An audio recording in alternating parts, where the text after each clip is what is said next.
Thanksgiving used to mean something to me. Not because of the food. Yeah, I took pride in the brine turkeys, the perfect crust on the sweet potato pie, the way the mac and cheese bubbled just right. But more than that, it was the idea, the gathering, the effort to bring people together. 12 people this year. 12. And not a single one of them was mine. All Naomi's family. Her loud, chaotic, coat-tossing, wine-guzzling family. And I did it anyway. I cooked. I cleaned. I arranged the centerpieces Naomi had picked out, like I was staging a home for a realtor shoot. I set the playlist, Al Green, a little bit of Otis, some Miles for flavor. I folded napkins, lit candles, ran to the store twice because Naomi forgot cranberries and Carla decided she wanted sparkling cider. And I hadn't even sat down once. My shirt was sticking to my back, the sweat collecting in patches beneath my arms and along my spine. My feet throbbed. My lower back was screaming. But I was still smiling, still carving, still lifting that second turkey onto the platter like it was a crown jewel. The skin had crisped beautifully, the rosemary nestled into golden skin like I'd planned it for weeks, which I had. That's when Carla, always Carla, leaned back in her chair, wine glass in hand, and said with that smirk I'd learned to dread, "We should just order takeout next time, at least it'll be edible." Silence for half a second. Then laughter. Her husband chortled like it was the funniest thing she'd ever said. Naomi's brother Jonah did this head tilt laugh that said, "I'm too cool to find this funny, but I do." Even her father, Artie, who'd once told me he respected a man who could roast a good bird, chuckled into his beer. But it wasn't any of them that did it. It was Naomi. That snort. That lazy, involuntary puff of air from her nose that told me she found it funny too, just not enough to laugh aloud. That snort said, "I'm not defending you. Not even close." I looked at her. Just looked. And she didn't even flinch. Just reached for the gravy like nothing had happened. My hands, still gloved in kitchen heat and rosemary oil, slowly unknotted the apron I'd been wearing since 6 a.m. I laid it carefully across the edge of the table, right between the stuffing and the cornbread muffins no one had complimented.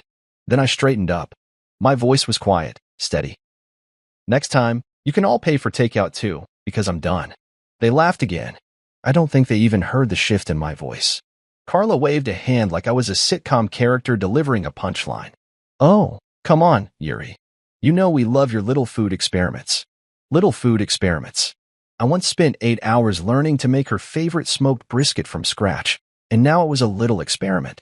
I stepped back from the table. No one stood up. No one stopped me. Not Naomi. Not Artie. Not Doris, who had once told me my lasagna was better than anything in that overpriced Italian place in Midtown. No?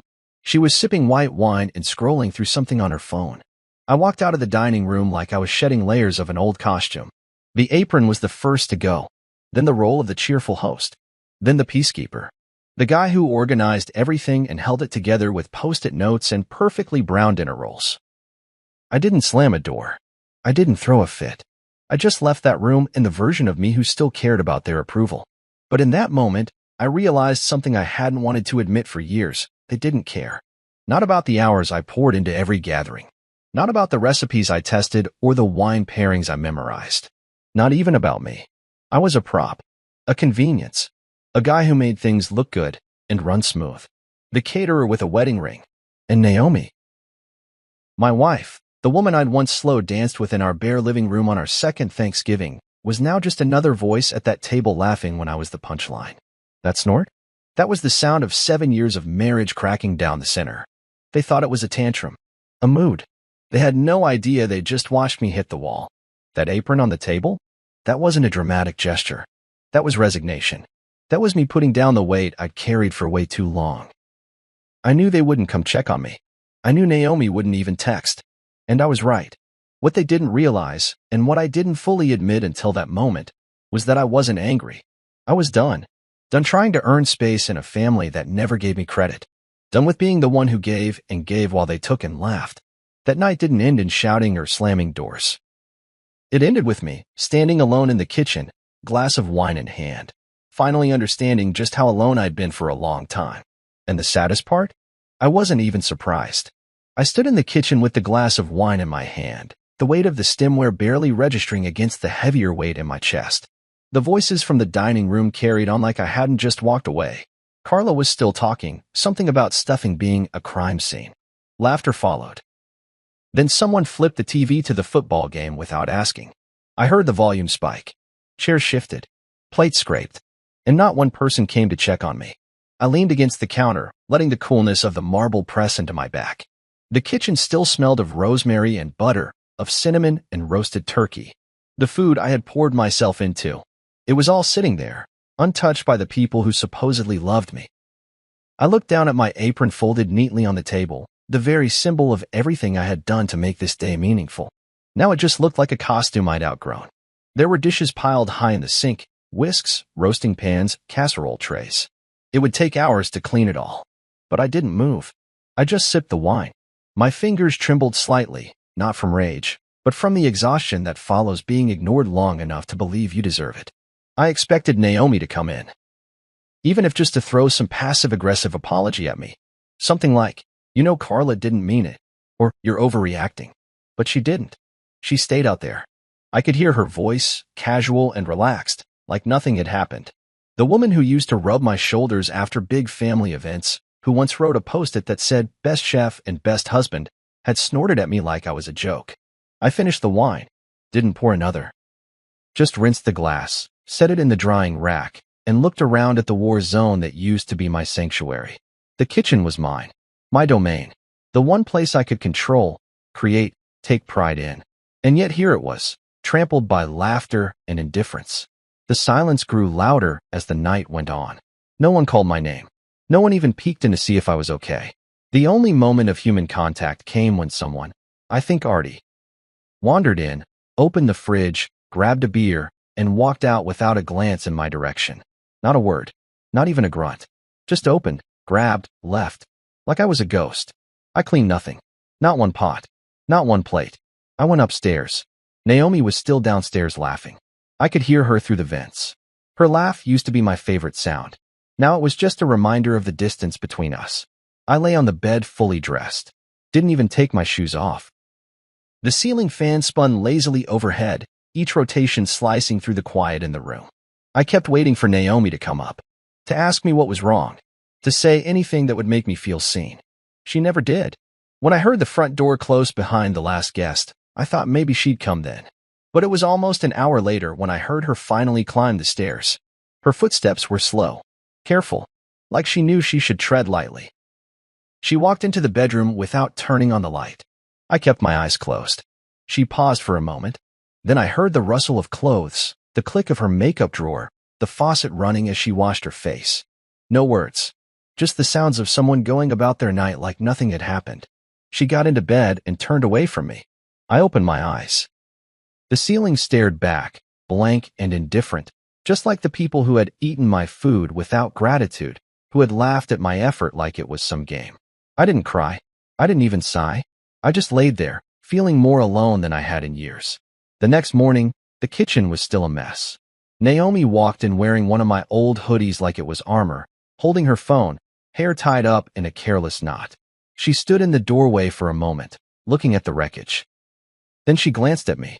I was sitting at the breakfast bar, black coffee in hand, eyes swollen from a night of no sleep. So, she said, stretching like it was just another lazy Saturday. Leftovers for lunch. I looked at her for a full 5 seconds. She didn't flinch, didn't blink, just sipped her water. No, I said, my voice low but firm. I'm not touching a single dish. Eat what you want. Her brows rose like I'd spoken in another language. Okay. You're really going to make this a thing. I stood, slid the stool back, walked past her without another word, grabbed my car keys from the hook by the door, and stepped outside. The cold air slapped me awake. I sat in the driver's seat, engine off, hands gripping the steering wheel like it could hold me together. For a long time, I just sat there, watching the house, our house, the home I thought we were building together. But it felt like a stage now. A set designed to look warm, feel full, but empty beneath the surface. That was the morning I let it sink in. I wasn't a partner. I was a function, a fixture, the cook, the planner, the provider. Not the man anyone listened to, not the one anyone stood up for. And the truth? I'd known it for a while. But that morning in the driveway, I finally let myself feel it. I mattered less than leftovers. The decision came slowly, like water boiling one bubble at a time. It started with the silence after Thanksgiving, the silence from Naomi, from her family, from everyone who'd shared my food, my home, my time. Not a single text to ask if I was all right. Not a call. Not even a meme in the family group chat. Days passed like that. I didn't bring it up. I didn't nag Naomi or hint at my resentment. I just observed, listened, paid attention to what was missing and what had never been there to begin with. I realized I was tired. Not just physically, though I hadn't had a full night's sleep in weeks, but tired of being the one holding the threads of every family tradition. I booked the Christmas cabin every year. I chose it carefully, cross-checking snow reports and travel distances. I paid the deposit, arranged the carpool, stocked the fridge before anyone arrived. I planned the menu. I packed extra mittens for Carla's kids. I even pre-wrapped gifts Naomi bought so everything would look magical. And every time, they'd show up like royalty. Like the kingdom I built was just the bare minimum. A strange kind of power filled the space where exhaustion had lived. They'd always assumed I would be the one to do it, year after year, without fail. And I had, out of love, out of hope that one year it would be appreciated. A few days later, Carla texted me. Just one line, "Hey Yuri, can you send the Christmas address? We're mapping out our drive." I stared at the message for a moment, the casual entitlement of it. No, how are you? No, thanks again for setting it up. Just expectation. Like I was the concierge to their holiday getaway. I typed my reply slowly, deliberately. No cabin. I canceled it. Not doing this anymore. Sent. She didn't reply. Not that day. Not the next. But 2 nights later, Naomi walked into the living room, fuming like she'd just discovered the sky was falling. Why is my sister freaking out about the holidays? I didn't look up from my book. Because she assumed I'd still do everything after she insulted me, and you laughed. Naomi paced a little, as if movement would help her find her words. Yuri, come on. It's not that deep. You're really going to let one joke ruin the entire holiday? I lowered the book. One joke. I almost laughed. Naomi, it wasn't one joke. It was years of me bending over backwards while your family treated me like a servant. It was Thanksgiving, and I gave them everything I had, and you laughed with them. You didn't just let them disrespect me. You joined them. She rubbed her forehead. You're being dramatic. No, I said softly. I'm finally being honest. She stared at me like I was speaking a language she didn't understand. So you just canceled everything? Without telling me. I canceled what I booked, what I paid for, what I planned. You're welcome to plan your own holiday. You can call Carla and find your own damn cabin. Naomi didn't reply. She just stared at me like I'd grown a second head. Like the man she'd known for 10 years, the fixer, the host, the glue, was suddenly a stranger. And maybe I was. Because the old me would have apologized, would have backtracked and tried to make it right, to keep the peace. But peace meant nothing if it was built on my silence, on my servitude. A week later, the group chat lit up. Carla finally spoke. Carla, are we really not doing Christmas this year? Jonah, Yuri, Brielle, did we pick a new cabin or not? I didn't reply. Let Naomi answer if she wanted. Let them figure out what I'd always made effortless. Eventually, Naomi did respond. Naomi, Yuri canceled everything. He's upset. Don't ask me. A flood of unread messages followed. Questions. Jokes. Carla even threw in a Yuri's being sensitive comment that got 4 laughing emojis. Naomi didn't defend me. Not once. She just left the chat. The same way she'd left me alone in the kitchen on Thanksgiving. That night, I looked over at her on the couch. She scrolled through Instagram, completely unfazed. She didn't even ask what we'd be doing instead. That was when it hit me. She never saw the value in what I did because it was never about me. It was about the role I played. The convenient man. The background warmth. But I wasn't a fireplace to be leaned on. I was a man, and I'd had enough. I went to the kitchen, grabbed a glass of water, and stood at the sink. The window above it looked out over the backyard, the one I used to hang fairy lights on every December. The one where we'd roasted marshmallows for the kids, where I'd strung up the piñata last year for Gracie's birthday. I stood there a long time, feeling the quiet settle into my bones. It wasn't sad. It was honest.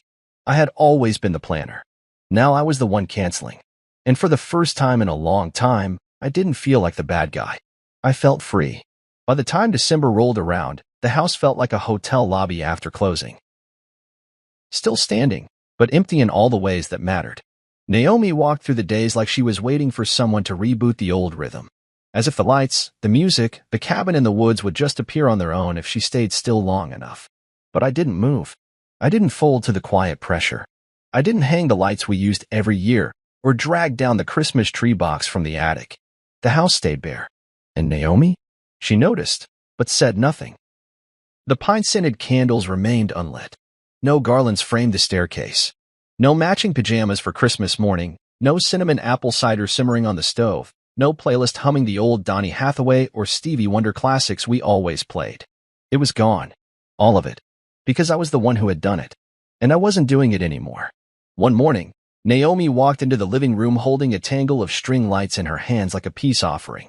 Should we still decorate? She asked, not looking me in the eye. You know, maybe just a few things. For the vibe. I was sipping coffee. The same mug I used every morning. It had a crack down one side now, tiny, hairline, but growing. I didn't look at the lights. I didn't soften. I just said, if you want lights, go ahead. But I'm not doing it. She stood there a second longer, then sighed and dropped the lights on the side table, where they sat for days like some kind of quiet reminder of what used to be. It wasn't even about the decorations. It was about the erosion. The slow undoing of a man who had poured himself into making every holiday feel sacred. And now, stripped of the effort, the house was just walls and furniture. The absence of tradition screamed louder than any argument we could have had. Naomi's mom, Doris, tried to step in. She sent a message to the family group chat the second week of December. I'm hosting this year. Christmas dinner at our place. Everyone bring a dish. That alone was enough to make me snort. Bring a dish? These people didn't know how to boil pasta without reading instructions. Still, Naomi asked. Of course she did. Should we go? She said, standing by the fridge, pretending to look for juice. I leaned on the counter. You can. She frowned. You're not going to come? Nope. You're really still doing this. I'm not doing anything. That's the point. She shut the fridge a little harder than necessary. They're trying, Yuri. No, I said, they're scrambling. Trying would have been someone reaching out to apologize. Trying would have been one person telling Carla she crossed a line. Nobody said a thing. Not even you. She didn't respond. Just walked away, muttering under her breath. So she went alone. I didn't ask her how it went, and she didn't offer much. But I could tell. I could read it all in the way she dragged her coat off when she came home and let it fall to the floor like the night had drained her. There was no laughter, no wine buzz, no family glow, just exhaustion. Later, I found a blurry photo Carla had posted online. Her twins were sitting at a card table eating store-bought cookies. The caption read, "Not the same without our usual holiday magic." I stared at that caption for a long time. Not the same without our usual holiday magic. You're damn right it wasn't. Because I was the magic. I was the one who put together the matching stockings. Who remembered that Jonah didn't eat pork and that Gracie hated marshmallows in her hot chocolate. I was the one who stayed up until 2 a.m. assembling toys that other people took credit for handing out. Who printed place cards, coordinated mealtimes, made sure Doris had her favorite Riesling and Carla's kids got the only kind of mac and cheese they'd eat. I was the background harmony they had all relied on until I stopped singing. The silence in our house deepened. Naomi would turn on the TV and scroll through channels without watching. I could see her waiting for something to snap me back into place. For me to fold. I didn't. Every time she brought up something we usually do, I let the silence answer for me. She asked about exchanging gifts with her family. I said, nope. She asked if I'd at least take the Christmas photo for the group text. I said, not this year. She suggested inviting her brother's family over for cocoa. I said, not interested.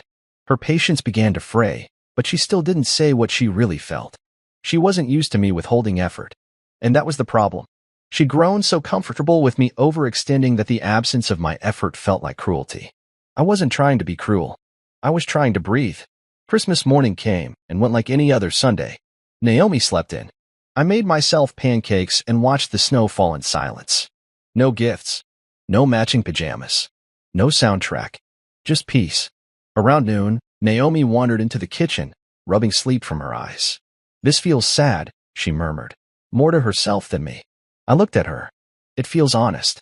She blinked. So this is it now? You're done, forever. I'm done pretending, I said. If they want to rebuild something, they can start with an apology. Until then, they get the version of me they earned. She didn't reply. She just stood there, staring out the window like maybe the snow would speak for her. The old version of me might have reached for her hand. Might have said, let's figure it out. But not this time. Because this version of me? He'd learned that peace was louder than traditions. And sometimes silence says more than a carol ever could. It was the kind of silence you could drown in. A silence that pressed into your ears like a storm waiting to break. Naomi and I moved around each other like we were strangers co-renting a space that used to feel like home. There were no fights. No slamming doors or raised voices. Just the sound of her spoon clinking against her coffee mug and my footsteps across the hardwood. Cold, practiced silence. The kind that said everything without saying a word. We still shared a bed, but it felt like sleeping across a canyon. We stopped brushing against each other in the night. Stopped reaching for warmth. I used to roll over and press my forehead against hers, murmuring some sleepy compliment about how her skin still smelled like her nighttime lotion. No? I turned toward the wall. It wasn't that I didn't want to talk. I just didn't know what I could say anymore that wouldn't get shrugged off or met with that same half-smile she gave when the Wi-Fi went out or the microwave blinked 12 o'clock again. Everything I said seemed to fall into a black hole of indifference. Until one night, we stood side by side in the bathroom, brushing our teeth. That was always our unspoken ritual. No matter how tired, how tense, we did it together. Maybe it was habit. Maybe it was the last tether. She was already bent over the sink, spitting foam, when I said it. Do you even care that your family humiliated me? The question cut the air like a razor. Naomi straightened slowly, toothbrush still in hand, face blank. She stared at her reflection for a second too long before turning to look at me. What? She said, barely above a whisper. I didn't look away. Thanksgiving. Carla's comment. The way you laughed. She blinked, caught off guard, like it was some long-forgotten moment she had to scroll back to. It was a joke. I lowered my brush to the counter. A joke. You're taking it too seriously, she said, wiping her mouth with a towel, her tone annoyingly casual. You know how Carla is. She jokes like that all the time. Exactly, I said. She always jokes like that. And no one stops her. No one defends me. Not even you. Naomi sighed. That long, irritated sigh that always meant she thought I was being sensitive. You always take things to heart. You internalize everything. Because it's personal. I snapped. How am I supposed to hear someone insult the hours I spent cooking, hosting, planning, and not take it personally? That food was mine. That day was mine. And you all treated me like a paid caterer who showed up with mediocre takeout. She crossed her arms, shifting her weight. I didn't think you'd still be mad. I laughed bitterly. I'm not mad, Naomi. I'm aware. I'm aware that your family doesn't respect me. I'm aware that the only time they acknowledge me is when I'm doing something for them. I'm aware that you let them walk all over me because it's easier than confronting them. She turned away then, busied herself wiping down the already clean counter. So what? You're punishing everyone now?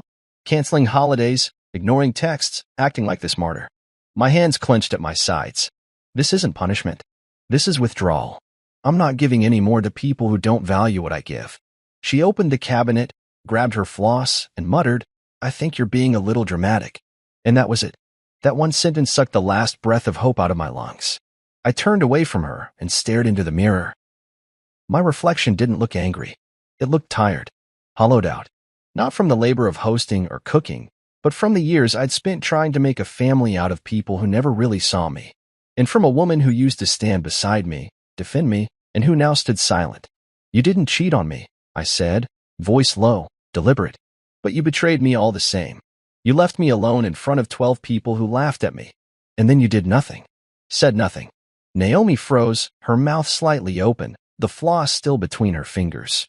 I carried your family for years, I continued, emotionally, practically, financially. And when I needed you to have my back, you vanished. She finally looked at me.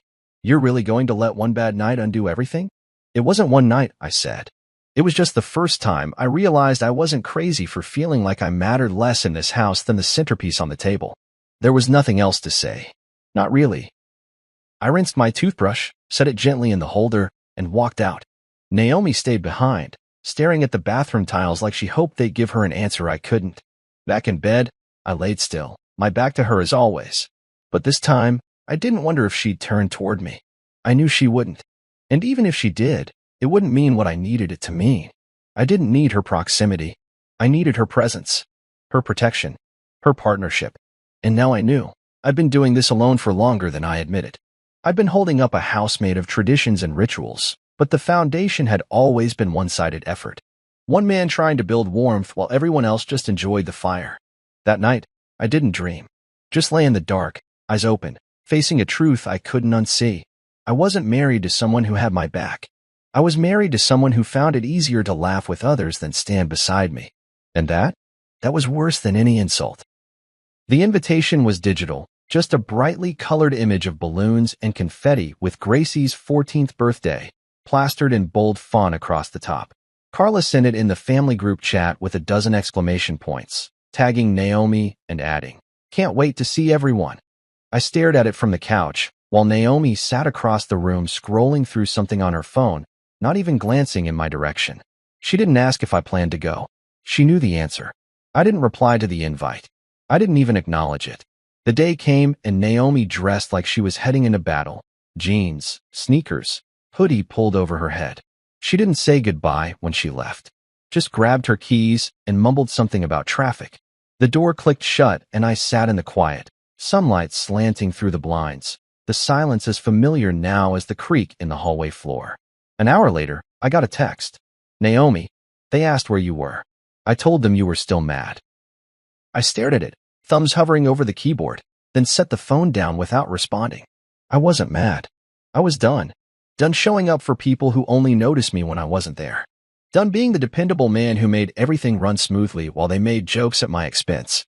I was the infrastructure of every holiday, birthday, and backyard barbecue, and the moment I pulled away, they called it pouting. The party went on without me. They had cupcakes and plastic decorations and disposable plates. Carla would have probably laughed about how much easier it was not having to pretend Yuri's food was good. I didn't care. Let them enjoy their mediocrity. Later that evening, Naomi came back with a paper plate of cake wrapped in foil. She set it on the counter like it was some peace offering, as if that sliver of dry yellow cake with waxy chocolate frosting would erase the months of silence, the snort, the absence of respect. I didn't even unwrap it. She leaned against the counter, arms crossed. "Gracie asked why you didn't come. She made you a card." That caught me off guard. Gracie was the only one who ever really talked to me like a person, not just as Naomi's husband or the family cook. When she was younger, she used to sit in the kitchen with me and ask questions about everything. Why I liked rosemary so much, how to whisk egg whites to soft peaks, why I always made two kinds of stuffing. She made me laugh. She noticed things. She helped me set the table when the adults were too busy making themselves comfortable. Naomi pulled the folded construction paper from her bag and placed it in front of me. It was red with glitter on the edges, my name spelled wrong. Yuri, with a backwards R. Inside, a drawing of me holding a mixing spoon and her standing next to me with a chef's hat. The note read, "I miss your funny stories and your stuffing. Are you okay? Love, Gracie." My chest tightened. For a long moment, I just stared at the card. I picked up my phone and texted her. "I'm not mad at you. Just taking space from adults who think kindness is optional." She replied 2 hours later with a heart emoji and "I understand. Miss you." It was the most honest exchange I'd had with anyone in months. But of course, it didn't stay quiet. That night, Carla texted me directly. "Carla, don't drag my kid into this." Maybe don't teach your kid how to insult the one person who made holidays special." She didn't reply. That was fine. I hadn't sent it for her. I sent it because I was tired of letting silence cover their cruelty. Gracie deserved to know that I wasn't the villain in this story, that I wasn't still mad. I was just finally done giving my heart to people who didn't know how to hold it. The next few events passed in much the same way.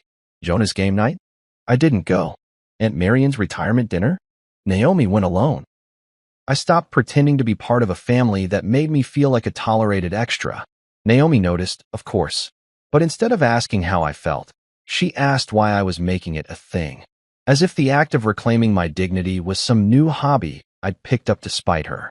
"You used to love being around my family," she said one night, arms crossed while she stood at the foot of the bed. "No," I said. "I used to love who I was around them. I thought I was appreciated. Turns out I was just convenient." She didn't have a response. Not a real one. She just huffed and turned off the light like we could sleep this away. But I didn't sleep. I lay there thinking about how long I tolerated being laughed at, ignored, expected to produce joy on command. They had called me sensitive, dramatic, emotional, all to excuse their own laziness and disrespect. And Naomi? She stood by every time. Never once spoke up. Never once said, "That's my husband you're talking about." I wasn't angry. Not anymore. The fire had burned out. What remained was cold clarity. The kind of clarity that tells you not to go to the next gathering.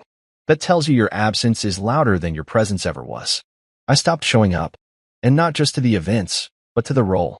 The peacemaker. The fixer. The holiday chef. The group text responder. I stopped. And in that absence, I found something I hadn't had in years. Myself. 10 years of marriage. A decade. We used to talk about it like it was some far-off island we'd one day reach together, hand in hand, laughing at all the storms we'd survived. We said we'd do something big. A trip to Florence, maybe. Or a vow renewal in the backyard, barefoot with fairy lights strung across the trees. We said we'd write letters to each other and bury them in a time capsule. Back then, everything felt possible. We still looked at each other like the world narrowed to just us. But when the day finally came, Naomi walked in with a plastic-wrapped bouquet from the grocery store and a dusty bottle of wine that had probably been sitting in the back of the cabinet since last Christmas.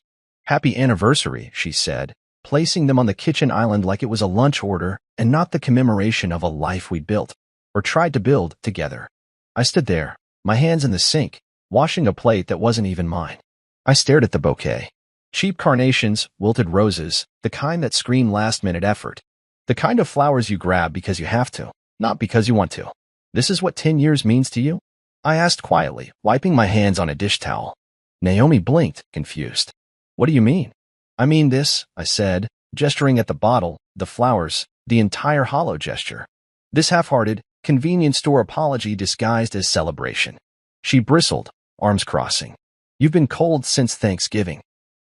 "I figured you wouldn't want anything big." "I didn't want big," I said. "I wanted intentional. I wanted something that told me you see me, that you still care."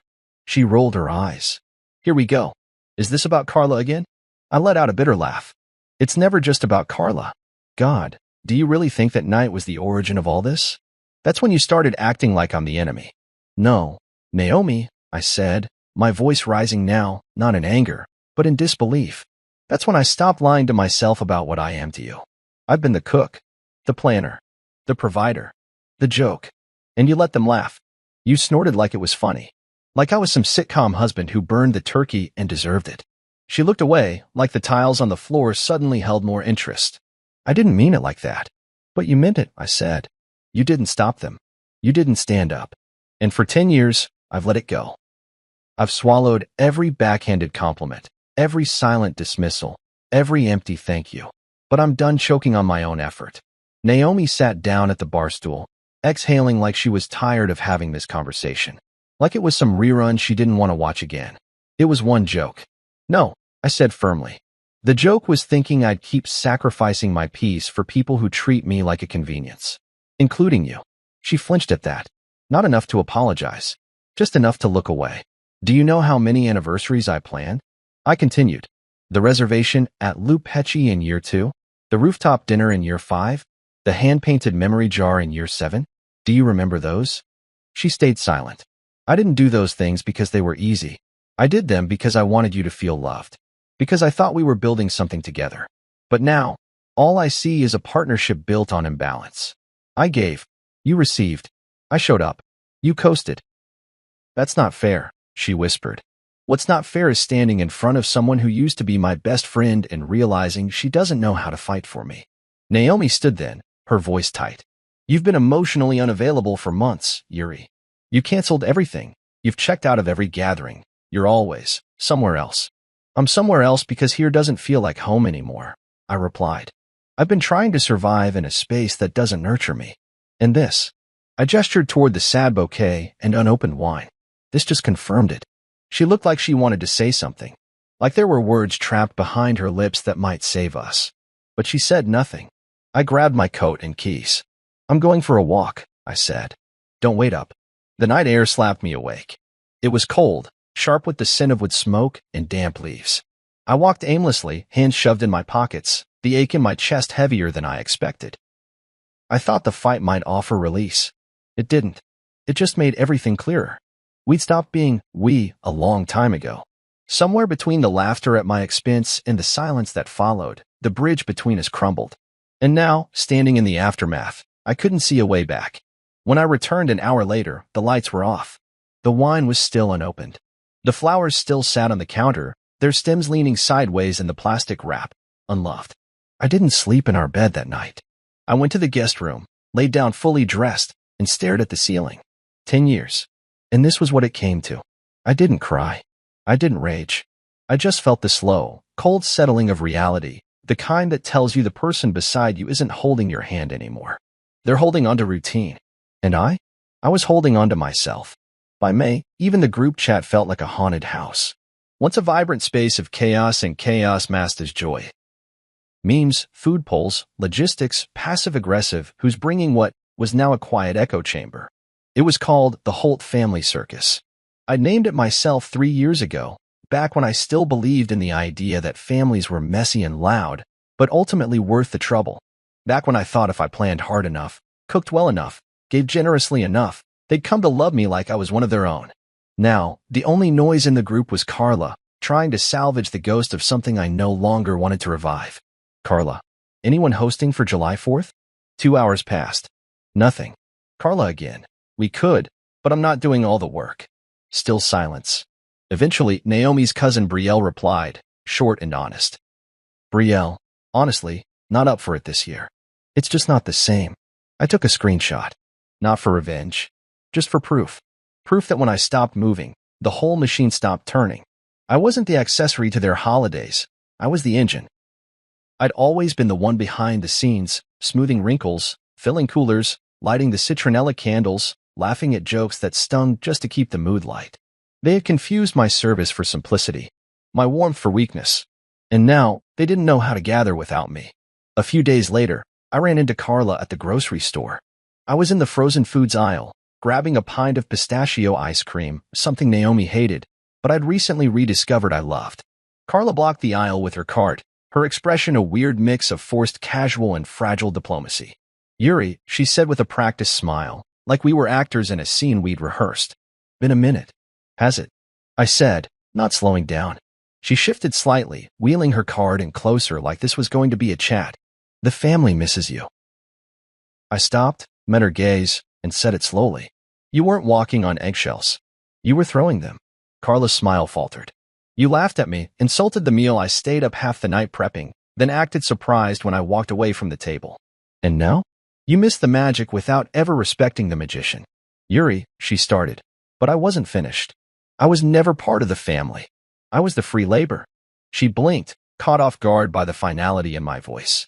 For once, she had no witty comeback. No snide remark dipped in sarcasm. Just silence. I hope you all figure it out, I said, walking past her. But this year, I'm not the one making it happen. I paid for my ice cream, got into the car, and let the AC blast against my face as the ice cream sweated through the paper bag on the seat beside me. For once, I didn't feel guilty. I didn't second-guess my tone or replay the conversation in my head for ways I could have softened it. I had said what needed to be said. Back home, Naomi was scrolling through her tablet, half listening to some podcast. I placed the pint in the freezer and made myself a cup of tea. She didn't look up. She texted you, didn't she? I asked. Naomi blinked slowly, then nodded. She said she saw you. She always does this, I said. She breaks something, waits for me to sweep it up, then plays the victim when I don't. Naomi sighed. They're not good at apologizing. That's not an excuse, I said. You know what I wanted after Thanksgiving? Just one person, just one, to say, we were wrong. Not because I begged, but because they cared. You're asking for more than they know how to give. I'm asking for basic respect. She looked at me then, eyes tired. And me. I didn't answer right away. The question lingered between us like smoke. You stood by, I finally said. You saw me fall apart at the table and said nothing. You let them pile on. You snorted. Naomi opened her mouth, then closed it again. That moment? That wasn't just about Carla.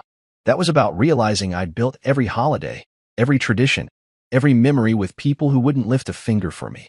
You think I don't care? She asked softly. I think you cared more about keeping things smooth than keeping me sane. She blinked hard, like she wasn't expecting the truth to land that sharp. The days stretched after that. Summer rolled in, hot and indifferent. No invitations came. No family barbecue. The group chat stayed dead except for a few passive texts about Brielle's new job or Jonah's fantasy football league. Naomi seemed lost, like she didn't know who she was without the chaos. Without the noise of planning, the flurry of kids running through sprinklers, the drunk uncle singing Marvin Gaye off-key while I grilled burgers and smiled like I was happy to be sweating in 90-degree heat. But me? I started to breathe again. I read books I'd forgotten I owned. Cooked meals for one and plated them like I was in a five-star kitchen. Played records. Took long walks. Said no without apologizing. For the first time in years, I felt the sun on my skin and didn't brace for a request, a task, a dig disguised as a joke. I wasn't missed because I was family. I was missed because I made everything feel whole. And now, without me, they were realizing the cost of what they'd taken for granted. That 4th of July, I grilled 2 steaks on the back patio. Just me and the music. No fireworks. No paper plates. No Carla. No snorts. Just peace. It wasn't lonely. It was healing. It started like any other day. No fanfare. No balloon string caught in the doorway or streamers mysteriously hanging from the ceiling. My birthday came without even the weight of acknowledgement. I woke up to the hum of Naomi in the bathroom brushing her teeth, same as always. She stepped out in her robe, glanced at me in bed, and said, "Morning," like it was any other Tuesday. She didn't remember. Not right away. I waited. Gave her time. Maybe there was a surprise waiting downstairs. Maybe she was playing it cool. I showered, got dressed, walked into the kitchen. The lights were off. No note. No candle. No mention. Just a half-drunk cup of coffee from the day before and an empty sink. I opened the fridge, stared at nothing in particular, then closed it again. Naomi walked in around noon, still in loungewear, holding her phone. "We can go out later if you want," she said, scrolling. "Didn't book anywhere. You're picky." That was her birthday gesture. A casual offer dropped like spare change into a charity box. Not even the decency to lie about a forgotten reservation. Not even a fake happy birthday to smooth it over. Just a vague acknowledgement that I existed and might want food. I stared at her. "You forgot." She looked up. "I didn't forget. You didn't remember either." She opened her mouth, then closed it. No apology. No explanation. Just silence. And in that silence, I felt it again, that emptiness that had grown louder every month. Not a shout, not a scream. Just the quiet erosion of value. A slow deletion of who I was in her life. "I'm taking myself out," I said, reaching for my keys. "To where?" "Anywhere that reminds me I still matter." I left. No plan. No reservation. Just me and my car and a restless need to reclaim the day. I ended up downtown, near an old restaurant I used to love before we started going only where Naomi's family approved. A place with outdoor seating and jazz playing just loud enough to drown out traffic. I asked for a table for one. The hostess blinked at me for a second, then smiled. No pity, just respect. When the waiter came, he greeted me with the usual cheerful script. "Are you celebrating anything today?" I looked up, and for the first time in years, I didn't minimize it. "Yeah," I said. "The day I stopped cooking for people who don't value me." He blinked, then smiled wider, like he actually understood. I ordered bourbon-glazed salmon, garlic mashed potatoes, and the pecan tart Naomi always said was too sweet. I ordered what I wanted because no one was there to shape the evening for their convenience. I ate slowly, thoughtfully, like each bite was a step toward recovering something I'd been missing me. Halfway through the meal, my phone buzzed. A text from Naomi. "Naomi, you really just left?" Me. "Yes. I wanted to feel appreciated today." "Naomi, you didn't give me a chance." Me. "I gave you all morning. I gave you 10 years. No reply after that. When I got home, the house was dark. She was in the bedroom, lights off, facing the wall. I didn't say anything. Just walked past, grabbed my pillow and a change of clothes, and went to the guest room. The bed creaked beneath me as I sat down, the room cold but peaceful. I slept better than I had in months. The next day, I woke up and knew something had shifted. I texted my brother Malachi. Me. "You got room for a short stay?" Malachi. "For you?" "Always." "What happened?" Me. "I'm done being invisible." By the weekend, I'd packed a suitcase. Naomi watched me from the doorway, arms crossed, saying nothing.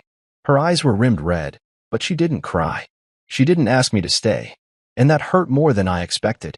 Not because I wanted her to beg, but because I'd finally realized she never would. Malachi's house was small but warm. He greeted me with a smile, no questions. He just poured coffee and said, "There's pancakes coming." That was it. No expectations. No need for a performance. Just a soft place to land. I stayed for a week. One night, we sat on the porch, listening to crickets and passing a bottle of beer between us. "You all right?" he asked. I nodded. For the first time in a long time, yeah. You think she knows it's over? She knew before I did. The next morning, I drove into town, parked outside the courthouse, filed the papers. The clerk didn't ask why. She just slid them across the counter, and I signed with a hand that didn't shake. When I got back to Malachi's, I texted Naomi. Me. I filed for divorce today. Minutes passed. Then, Naomi, you're really doing this. Me. You left me long before I walked away. I didn't expect a reply. I didn't need one. The decision had already been made in every ignored moment, every silence, every laugh she let happen at my expense. That night, I went out again. Alone. Not to celebrate the end of something, but to honor the beginning of a new chapter. I ordered the same bourbon-glazed salmon, the same pecan tart. The waiter remembered me. "Same celebration?" he asked, smiling. "Yeah," I said, raising my glass. The day I remembered who I am. And this time, it wasn't lonely. It was liberation. Naomi started calling a week after the papers were filed. The first few were short, clipped. "Can we talk? I just want to understand." Then came the longer ones. Voicemails filled with trembling silence and words that stumbled over themselves like she was trying to glue back something already shattered. But by then, the glue didn't matter. The shape was gone.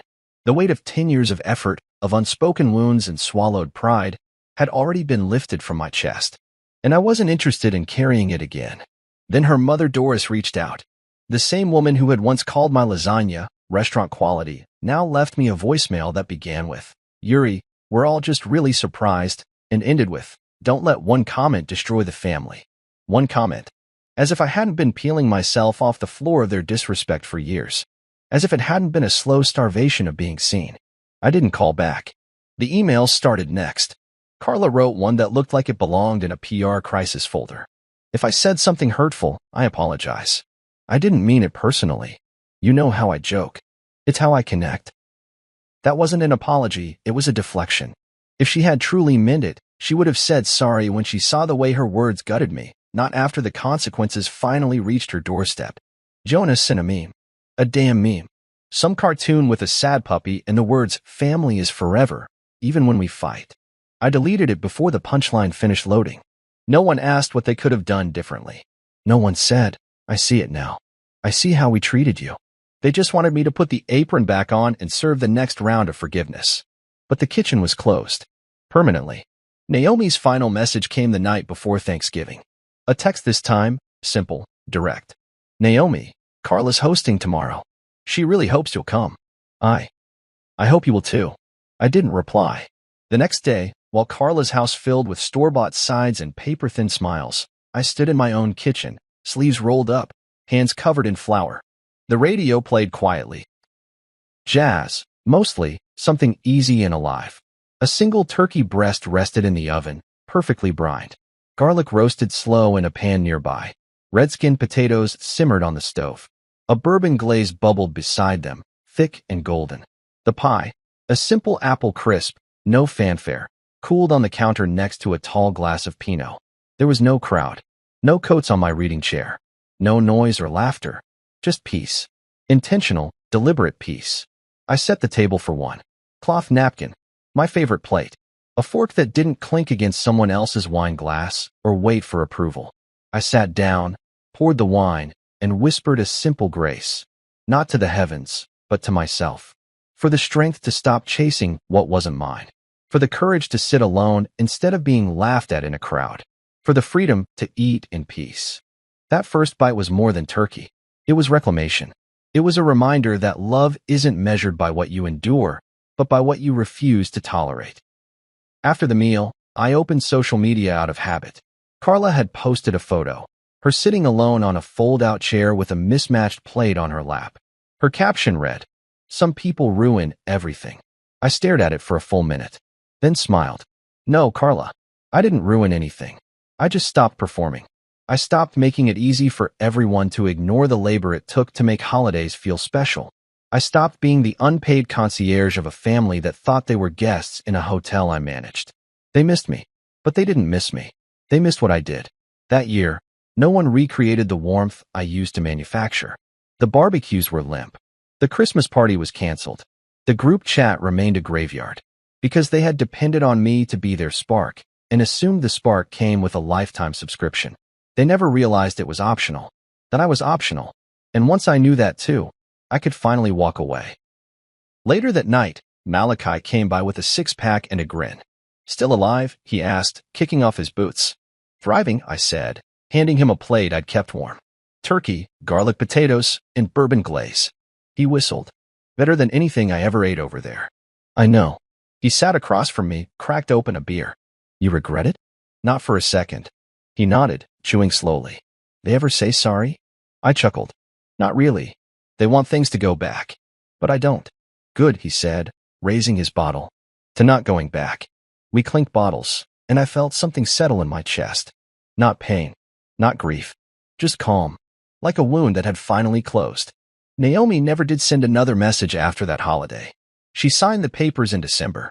I mailed the final envelope with a quiet sense of gratitude. Not just for the end, but for the journey that finally taught me what I was worth.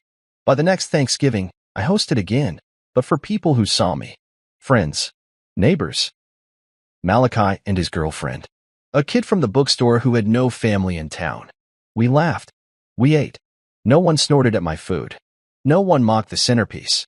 Every dish was met with appreciation, and every silence was soft, not strained. At the end of the night, someone raised a glass and said, Yuri, this is incredible. You should do this every year. I smiled and said, maybe I will. But only for the people who treat the table like it matters. Because I learned something in that quiet year. I wasn't just the cook. I wasn't just the planner. I was the main course. And I'd never again let anyone treat me like a side dish. My name is Marcus Bell, and for 12 years, I thought I had built something solid, unshakable. Camille and I had been inseparable since we were 17. We'd built a life, a family, a home from the ground up. Our kids, Ari and Jonas, filled our days with laughter and chaos. My job as a regional supervisor wasn't glamorous, but it paid well, gave us stability, let Camille focus on the kids and her small photography side gig. We had routines: Friday pizza night, Saturday park runs, Sunday pancakes. I genuinely believed we were happy. I genuinely believed I was safe. That belief shattered on a Thursday afternoon. I remember it in painful clarity, the way Camille stood in the living room, her arms crossed, her phone in her hand like a weapon. I had just walked in, smelling like mulch and sweat from a site inspection. I was exhausted, ready for a shower and a hug from the kids. Instead, Camille's eyes met mine, flat and unreadable. We need to talk, she said, calm, too calm. I smirked, wiped my brow. Can it wait till after I scrub off this 10-hour day? No, she said. Who is she, Marcus? I laughed. I actually laughed, because it was so far from anything real. Who's who? She didn't blink, just tapped her screen and turned the phone around. Text messages lit the display. Words between someone labeled Marcus and a woman named Lila. Filthy stuff. Descriptive. Intimate. That's not me, I said immediately. Camille, you know that's not me. You're saying these are fake? Completely. Look at the grammar. I don't even text like this. But she wasn't listening. She was recording. I noticed her other hand, slightly behind her back, holding another phone. Red light blinking. My stomach dropped. Are you recording me? She didn't answer. Just narrowed her eyes and said, So you denied cheating on me with Lila Davis? Lila Davis? That name didn't even sound familiar. I stared at her, stunned, waiting for her face to crack into a grin, for her to say it was all some sick joke. But Camille didn't laugh. Instead, she nodded like she confirmed something for herself, turned off the recording, and walked past me. By that night, she had kicked me out. I didn't even get to pack properly. She'd already called her cousin Deja to help escort me out. I slept in my car for 2 nights, too stunned to call anyone, too angry to cry. I texted Camille over and over, asking where this had come from, begging her to at least let me explain to the kids. No response. 2 days later, a knock on my car window came as I dozed off in a supermarket parking lot. A man in a suit handed me a folded document, restraining order, filed by Camille Bell. Claimed I was unstable. Claimed she had evidence I might be a threat. I wasn't allowed within 100 feet of the house. I wasn't allowed to contact her directly. That weekend, my sister called me. Camille told everyone you cheated, she said, her voice strained. She sent screenshots to the family group chat. What screenshots? I asked, voice cracking. You know I didn't. They look real, Marcus. Like, really real. I sat there in my car, phone pressed to my ear feeling thin. It wasn't just Camille. It was everyone. She was laying the groundwork for something bigger, and I was already 2 steps behind. Within the week, my boss called me into HR. He avoided eye contact as he shifted in his seat. Marcus, look, I know it's personal, but there's talk. Domestic stuff. A few of the board members are concerned. We're gonna have to let you go, at least temporarily. Temporarily? I echoed. Over a rumor? He sighed. It's not personal. We just can't take risks. I walked out of that office stripped of everything I'd worked for. Just like that. Tarek, my best friend since middle school, offered me a space in his garage. Not the guest room. His wife wasn't comfortable with that. But the garage. No insulation. A cot, a mini fridge, and the quiet, suffocating buzz of a man who had been erased from his own life. I stared at the ceiling every night and replayed everything. What did I miss? When did the switch flip in Camille's mind? Had I been too busy working, too trusting, too blind? The hardest part was trying to explain it all to Ari and Jonas. We had a supervised visit arranged, 2 hours at a sterile family center with a caseworker watching us like I might snap and hurl Legos across the room. Ari barely looked at me. Jonas clung to his Game Boy, barely speaking. I knelt in front of them, hands trembling, trying to find words I didn't have. Daddy didn't do the things people are saying. I love you. I always will. Ari finally whispered, why don't you live with us anymore? I couldn't answer. Not in a way that made sense to an 11-year-old. When the visit ended, they were pulled away by a social worker, and I watched my kids walk out of the room like strangers. That's when it hit me fully, not just the betrayal, but the theft. Camille hadn't just lied. She had stolen the life we built together and made sure I couldn't get near it again. 12 years. 12 years of shared dreams, inside jokes, bedtime stories, quiet mornings with coffee and kisses. And she tossed them away like nothing. 12 years meant nothing to her. But they meant everything to me. And I wasn't going to let her rewrite the ending. I used to believe that if you were honest and hardworking, the truth would protect you. That was the kind of man I tried to be, on time, dependable, family first. But the courtroom doesn't care about the truth. It cares about who cries better, who paints the more tragic picture, who builds the strongest illusion. And Camille? She was no longer my wife, she was a tactician with a plan. The moment I received the court summons for full custody, I knew she was going for the jugular. But I still didn't believe she'd lie about the kids. Not Camille. Not the same woman who used to leave notes in my lunchbox or call me crying when Jonas scraped his knee.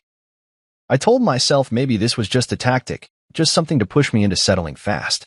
I was wrong. In her affidavit, Camille wrote that I had emotionally neglected the kids, that I was distant, that I isolated in the garage after work and didn't engage. She said I used harsh language, claimed the kids were afraid to speak up around me. She added that I had developed a gambling problem and implied our financial strain was due to my supposed addiction. She even named Rosa Mendez, our nosy neighbor, as a witness who had observed Marcus bringing women into the house when Camille was out. When I read that, I laughed out loud. Then I nearly threw the papers across the garage. Rosa? The same woman who used to leave notes about our lawn being too wild, and who once called the HOA because our recycling bin was out too early? Of course she backed Camille. That woman hated my guts from the day we moved in. But laughing didn't change the fact that in court, Camille looked like a victim, and I looked like a headline waiting to happen. The hearing was short, brutal. Camille sat with her lawyer, Silas Vaughn, who dressed like he was auditioning for a courtroom drama, all polished confidence and smug smirks. He called me a man under pressure, emotionally volatile, a potential threat to the emotional well-being of the children. I wasn't allowed to react. I had to sit there, mute, while a stranger rewrote my life in front of a judge who barely made eye contact. Camille cried on cue. She spoke softly, dressed modestly, called me Marcus like we were still friends. She said things like, "He used to be a good father, Your Honor, but something changed." She submitted screenshots of online gambling sites, a fabricated spreadsheet of lost money. I tried to speak up, Tried to explain, but my court-appointed lawyer put a hand on my arm, whispered, "Let it go for now." Let it go? How do you let go of your life being torched in front of you? I lost everything that day. The judge awarded Camille temporary full custody, allowed her to remain in the home, and issued a no-contact clause unless communication was facilitated through attorneys. The restraining order stayed in place. And within a few weeks, word of the court case reached my company. HR didn't even call me in for a second meeting this time.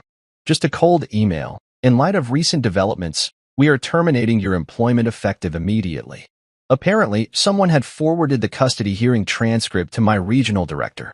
I knew Camille didn't do it directly. She was smarter than that. But someone wanted me completely shut out, and they'd succeeded. I remember standing outside Tarek's house, holding that email on my phone, staring at it like it was in another language. My whole career gone because of rumors, because of a lie wrapped in a sob story. I walked into the garage, closed the door behind me, and just sat on the cot, numb. Tarek came out with a beer. "You want to talk about it?" "No," I said. "Talking doesn't fix it." He nodded, sat next to me in silence. That's the kind of friend he was, not loud, not intrusive, just present. And for the first time since this all began, I let the silence settle without rushing to fill it. But it was hard not to feel like a ghost. Everything I had built, brick by brick over 12 years, had been turned against me. My house, my job, my kids, even my name. Camille had weaponized my identity and molded me into a monster I didn't recognize. I stared at old photos on my phone, the ones I hadn't had the heart to delete. Ari at the zoo, holding my hand.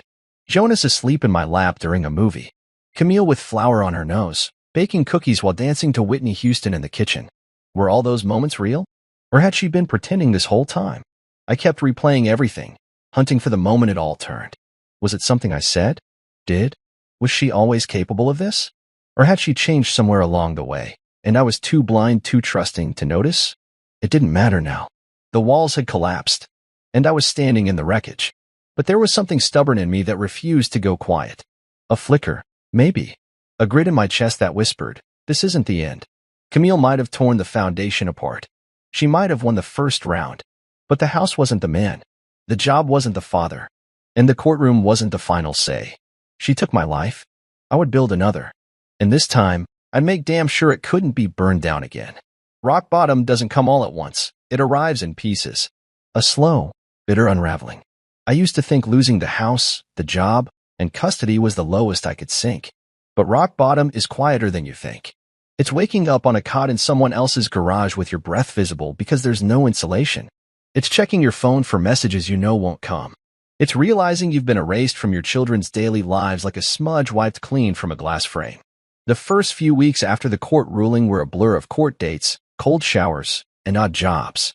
I found work wherever I could, loading trucks at a warehouse, pulling weeds in strangers' backyards, moving furniture for people who didn't care that my back was still sore from the last job. I did what I had to. Pride? That left when Camille changed the locks. Money was tight. I kept receipts for everything, tried to track my spending. I ate whatever was cheap, ramen, canned soup, gas station sandwiches. Once, Tarek offered to spot me for a week, but I refused. I'd already taken up his garage. I wasn't about to take his money too.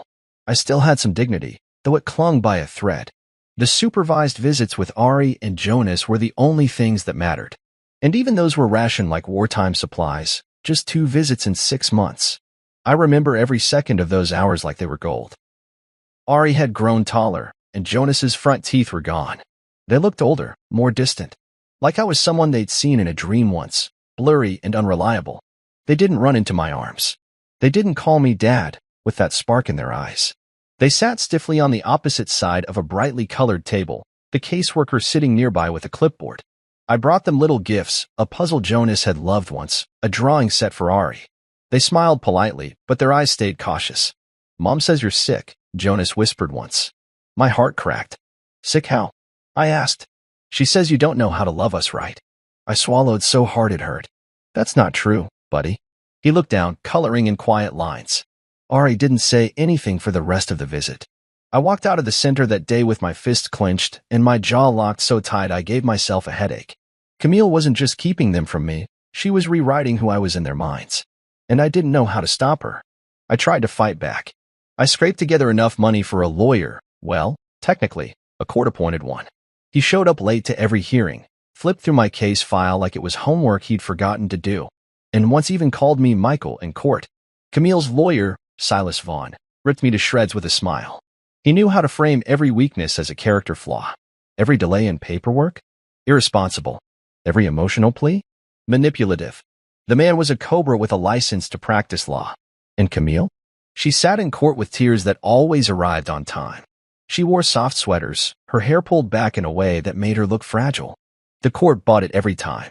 She talked about the emotional damage I'd caused, the recovery process she and the kids were going through.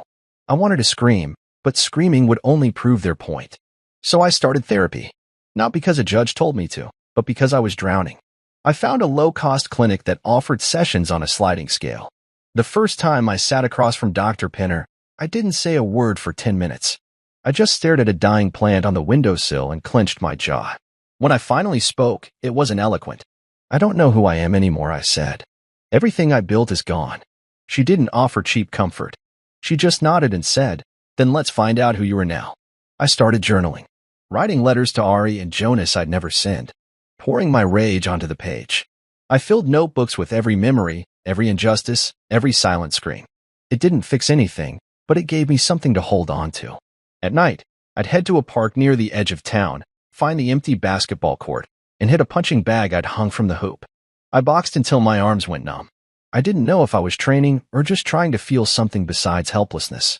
The one thing I kept with me, no matter where I went, was a picture of the kids. Taken on a sunny Saturday at the zoo, just months before everything imploded. Ari had cotton candy on her cheek. Jonas wore a T-Rex hoodie. Camille had taken the photo. That irony wasn't lost on me. Sometimes, when it all felt like too much, I'd pull out that photo and whisper, just survive, Marcus. Survive now. Win later. I didn't know how. I didn't have a plan. But I wasn't going to let this version of me, the broken, erased, quiet version, be the one my kids remembered. Not forever. It happened on a Tuesday. Nothing special about that day, just heat, sweat, and the familiar ache of labor that paid too little and drained too much. I'd been doing some landscaping work for a condo complex. Long day, trimming hedges in the humidity, my shirt soaked through, knees aching, knuckles scraped raw. When it wrapped, I stopped at the corner store for a bottle of Gatorade. As I stood in line, I saw the scratch-offs and lotto slips near the register. Habit made me grab one, just a quick pick. I'd been doing it on and off for years, a quiet superstition left over from better days. At one power pick, I told the clerk, passing over a crumpled 20. He handed me the slip, and I barely looked at it, just shoved it in my wallet with the receipt. I went back to Tarek's garage, showered with a hose in the yard, ate some leftover pasta, and fell asleep early with the fan humming beside me. I didn't think about the ticket again until days later, when I was cleaning out my wallet, tossing receipts and old gas station punch cards. That's when I saw it, bent at the corner, the numbers printed in fading ink. I pulled it out on a whim, sat down on the cot, and checked the numbers online. 6, 13, 25, 38, 42, and the Powerball, 11. I looked again, looked harder, opened another website. Same numbers. I sat there for 10 full minutes, unable to move. My first thought wasn't celebration, it was disbelief. This couldn't be real. This was some scam. The kind where you think you won, and then the fine print screws you. I called the number on the back of the ticket. I verified it twice, 3 times, once while pacing up and down the driveway in a daze. It was real. $5 million. I didn't scream. I didn't cry. I didn't even smile. I just stood there in the dark, holding that thin slip of paper like it was radioactive. $5 million. After everything. After being stripped of everything. After losing my name, my kids, my home. And now this. I didn't tell anyone. Not Tarek, not my sister, no one. I knew the second I opened my mouth, it would all change. People don't look at you the same when you have money. They see a target. They see leverage. I cashed in the ticket anonymously, opting for a payout that would hit in installments. I kept everything under wraps, transferred the funds into a trust through a lawyer I found online, Renzo Phelps. He was loud, aggressive, and smart as hell. He specialized in reputation rehabilitation and personal legal overhauls. On our first call, he said, "Let me guess, someone burned you bad, and now you're ready to stop playing nice." I said, exactly. With his help, I built a new identity financially and personally. We opened new accounts, set up a shell company, and created a small LLC under my name for business purposes. I moved into a townhouse across town, nothing flashy, just enough space to breathe without being seen. I bought clothes that fit, good shoes, a mattress that didn't dig into my back like the cot had. I slept with the doors locked, the blinds drawn, and no one knew where I was. It was the first time in a long time that I felt in control. I got a new phone, new number. I didn't reach out to Camille. Didn't contact my kids, not yet. I wanted to, God, I wanted to. But not as the broken man sleeping in a garage. I wanted them to see me as something solid, stable, someone who had survived the fire and come out forged, not charred. Renzo started combing through the legal wreckage of my life. He found inconsistencies in the restraining order, issues with the custody filing. They cut corners, he told me. They thought you'd stay down. Lucky for us, now you can afford to push back. I also hired a financial advisor, a quiet woman named Patrice who never asked questions beyond what was necessary. She helped me understand the difference between wealth and power. You've got the first, she said. Now let's make sure you get the second without blowing it. Every move I made was deliberate, quiet, strategic. I enrolled in self-defense classes. Went back to therapy, this time with someone who specialized in trauma recovery for men. I started writing again, but now I wasn't journaling pain, I was mapping my comeback. I listed my goals like battle plans. Get the kids back. Clear my name. Make Camille answer for what she did. Reclaim my life. I still carried the picture of Ari and Jonas, but now, instead of just whispering survive, I added a new line, reclaim. Rebuild. Rise. I walk different now. Talk different. Not louder. Just steadier. The weight I'd carried for 6 months hadn't vanished, but I was stronger now, not crumbling under it. I was reshaped. The lottery didn't fix everything. It didn't give me back those stolen moments with my kids. It didn't erase the lies Camille poured into the world. But it gave me a tool, a chance. And I was done wasting chances. This time, I was going to play smart. And no one, especially not Camille, would see me coming. It was a Wednesday when she showed up. I remember because I had just finished a call with Patrice about setting up a trust fund for the kids, and the sun was low, spilling gold across the front of the townhouse. I was in sweatpants, barefoot, halfway through reheating leftover stir-fry. Then came the knock. Not frantic. Just 3 casual raps, like someone stopping by for a favor. I looked through the peephole and froze. Camille. Her hair was pinned back the way she wore it when she was trying to look soft. She had a pie in her hands. Of all things, a damn pie. Cherry, if I had to guess by the red glass dish. For a second, I didn't move. I half convinced myself I was hallucinating. Then she shifted her weight, and I saw it. Not regret. Not fear. Strategy. I opened the door slowly. How did you find me? Her smile faltered. Hi, Marcus. I didn't answer. I just leaned against the doorframe, arms crossed. She glanced around. I scanning the porch like she expected backup. You look good. You need something? I asked flatly. She hesitated. I came to apologize. I stared at her. That why you brought a pie? Guilt bakes well now. She had the nerve to look offended. Can I come in? No. Her mouth pressed into a line. Look, I know I hurt you. I was confused, Marcus. Deja kept feeding me things, screenshots, telling me you were cheating. Stop. My voice dropped low. You don't get to come here, uninvited, and start rewriting the past like it was a misunderstanding. You lied.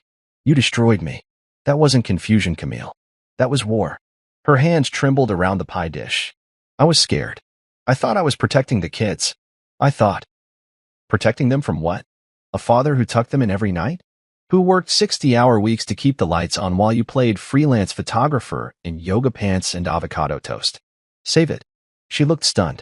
Maybe she wasn't used to this version of me, the one who didn't flinch, didn't beg, didn't break. Then she did what Camille always did when a door started closing, she wedged her foot in it. I heard you won the lottery, she said, voice suddenly slick, like butter melting over a trap. Word got around. There it was. Did it? I replied calmly. She tilted her head. You're still legally my husband, Marcus. I gave her a slow, deliberate nod. Technically, not emotionally, not spiritually, not in any way that counts. But legally, she repeated, which means if you acquired wealth during this separation. Her eyes lit up like a slot machine hitting triple sevens. I saw it then, plain as day, the reason for the pie, the soft voice, the practiced tears in the corners of her eyes. She didn't come for redemption. She came for money. I smiled, but it didn't reach my eyes. So that's what this is. I'm entitled to half, she said, bolder now, stepping forward like I might invite her in any second. And I filed the paperwork today. You'll be hearing from Silas. I laughed. It came out harsher than I expected. You're still using him? After everything? She blinked. What do you mean? I mean, it's impressive how loyal you are. To the lawyer who helped you fake text and steal my kids. She went pale. That made me curious. Did she know I knew? Or was she just scared I'd found out? I'm sorry, she said again, but now it sounded hollow. You're not sorry. You're desperate. Her voice wobbled, almost like she wanted to cry. You think this was easy for me? I had to raise them alone, deal with the judgment, the loneliness. You chose all of that. I cut in. You picked the route. You burned the map. We stood there in silence, the air thick with old resentment. Then I stepped back. Good luck, Camille. Really? But don't ever show up unannounced again. I closed the door. She didn't knock again. Just stood there a minute before walking away, the pie still in her hands. The next day, the court summons arrived, petition for alimony and a legal claim for half of the lottery winnings, filed retroactively under community property. Renzo laughed when I showed him the documents. She really thinks she can play this long game with amateur tools, he said, shaking his head. Let her come. Let her try. She's still dangerous, I said. Yes, he agreed. But now so are you. That night, I sat in my living room, lights dimmed, the smell of the cherry pie still lingering from where I'd thrown it in the trash. I opened my journal and wrote just 2 lines. She thinks it's about the money. She has no idea what's coming. When you've been lied to, torn apart, and dragged through hell, there's a moment where your pain turns. Not to peace, not to forgiveness, but to purpose. Camille's visit had lit that fire in me. Not just because she was after money, not just because she was smug enough to show up with a pie, but because she thought I would still fold. That I was the same broken man she kicked out and erased. That was her mistake. I handed the court papers to Renzo, who took one look and smirked like he'd been waiting for this exact play. Let her come, he said, tossing them onto his desk. She just opened the door we needed. Renzo didn't waste time. That same afternoon, he made the call that changed everything. There's someone I want you to meet, he told me. Simone Drax. Former cop, private investigator, zero tolerance for bullshit. I met Simone at a diner downtown. She walked in wearing jeans, a leather jacket, and a steel-cold look in her eye like she could see straight through lies. Marcus Bell, she said, sliding into the booth across from me. I've heard a lot about you. I'm guessing not the flattering kind. She didn't smile. That's why I'm here. Over coffee and a notepad, I gave her everything, what Camille had accused me of, the texts, the court drama, even the visit with the pie. I told her about Silas Vaughn, the suspiciously timed evidence, the restraining order that never felt fully legal. She listened, nodded, and when I finished, she flipped the notebook closed and said, "Give me 2 weeks." She didn't need to. Within days, she was texting Renzo and me screenshots, audio clips, metadata dumps. Simone didn't just dig, she unearthed an entire graveyard of deception. First bombshell? Camille had been having an affair for 3 years. The man? Silas Vaughn. Yeah, her lawyer. That alone knocked the breath out of me. But Simone didn't stop there. She found deleted text messages and photos hidden behind encrypted folders on old social media accounts. There were pictures of them at hotels, beach weekends, even at our neighborhood's 4th of July event, standing just out of frame while I was grilling hot dogs for the kids. But the nail in the coffin? A voice note. Camille talking to her cousin Deja, clear as day, laughing. I had to do it. Marcus would have taken everything in a normal divorce. This way I got the house, the kids, and sympathy. It was a necessary evil. Necessary evil. I played that recording so many times the battery on my phone gave up. Simone also tracked down a series of payments, small, consistent transfers from Camille's joint account with me to a private one she opened months before filing for divorce. The recipient? Silas. Labeled under things like consulting, legal review, and my favorite, therapy. She was paying him to fake a crisis, Simone said over the phone. This whole thing was orchestrated. Fabricated. And guess what? I'm still not done. Renzo was nearly giddy.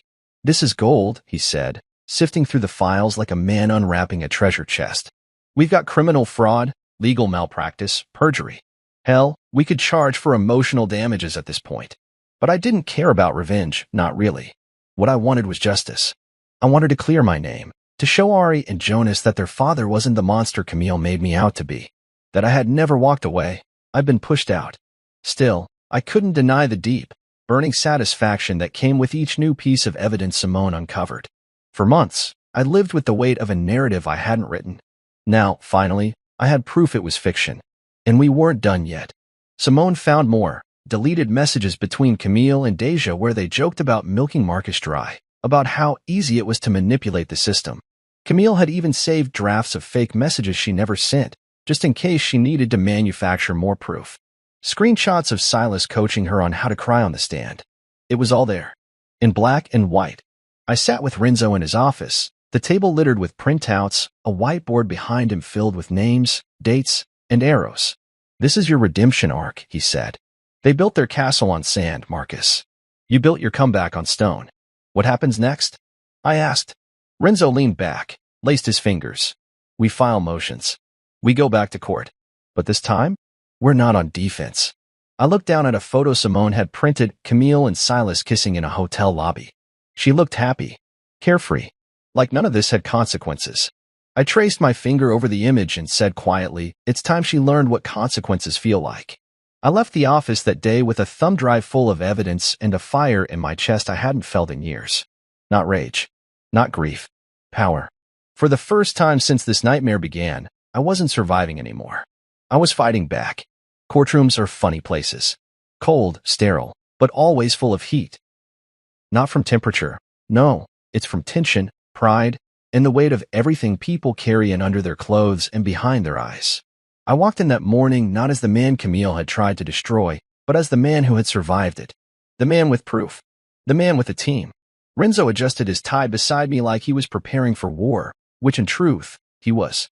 Across the room, Camille sat in a navy dress and kitten heels, her face soft and hair pinned like she was heading to brunch.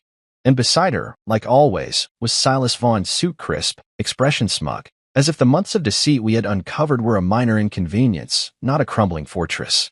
They didn't look worried. That amused me, because they should have been terrified. Camille had filed for alimony and a share of the lottery winnings. Her argument? That I came into the money while we were still legally married. That she had sacrificed years of her life for my stability. That she deserved to benefit from our shared history. Renzo leaned in as we Saturday, let them talk.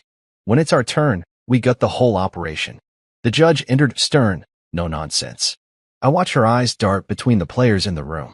When she looked at Camille, I saw a flicker of sympathy. When she looked at me, just neutrality. That was fine. All we needed was a clean shot. Camille went first. She took the stand with a tissue already in hand, voice shaking just enough to seem credible. She painted a picture of a man who had abandoned his family, struck gold, and left them behind. Claimed she couldn't afford proper schooling for the kids. Said I'd cut off communication and compassion. She wept when she said she'd had to sell jewelry just to afford groceries. I nearly laughed. Renzo had warned me, don't react. Let her perform. Then Silas took over. With his polished tone and sharp suit, he talked about community assets, financial entitlement, and emotional labor. He referenced case law, cited obscure precedents, and when he finished, Camille dabbed her eyes like she'd just survived a battlefield. Then it was our turn. Renzo didn't stride to the front, he strolled. Calm, deliberate, almost casual. He introduced me, then began gently peeling away Camille's image, layer by layer. He started with the timeline. The supposed sacrifices. The emotional labor. He showed spreadsheets, transaction histories, income gaps. He proved I was the sole earner for most of the marriage, that Camille hadn't worked more than 10 hours a week since Jonas was born. Then he shifted to the photos. Your Honor, he said, lifting the first printout. This is Camille Bell on a weekend retreat with Silas Vaughn. Location timestamped. Hotel expenses charged to a private joint account opened 6 months prior to the divorce filing. This account, will later show, received bi-weekly transfers from Camille's primary checking funds Marcus Bell never had access to. Camille stiffened. Silas adjusted his tie, but his jaw was twitching now. Renzo continued, methodical. He played the voice notes, the one where Camille called her actions a necessary evil. The one where she laughed with Deja about ruining Marcus to get free. The room changed. The air changed. Then came Simone. She took the stand in a dark blazer, no nonsense and clear. She explained how she recovered deleted data, outlined the timeline of the affair, and explained how Camille and Silas had built an elaborate ruse to fabricate infidelity on my part. When she played the voice clip, Camille whispering, "We'll drag him for a year, then settle. I just want the money and I want him humiliated." I didn't look at Camille. I didn't have to. The courtroom did. The judge didn't speak much during the entire presentation, but her posture sharpened. Her pen paused on the page, her gaze zeroed in on Silas like she just smelled something rotting. Renzo didn't need to yell or posture. He just told the truth, laid it out in layers, each one building on the last until there was no version of Camille's story that held weight. By the end of the day, her tissue was gone. Her hands clenched. Her tears, absent. And for once, Silas didn't smirk. We wrapped the day quietly, the courtroom hushed and tense.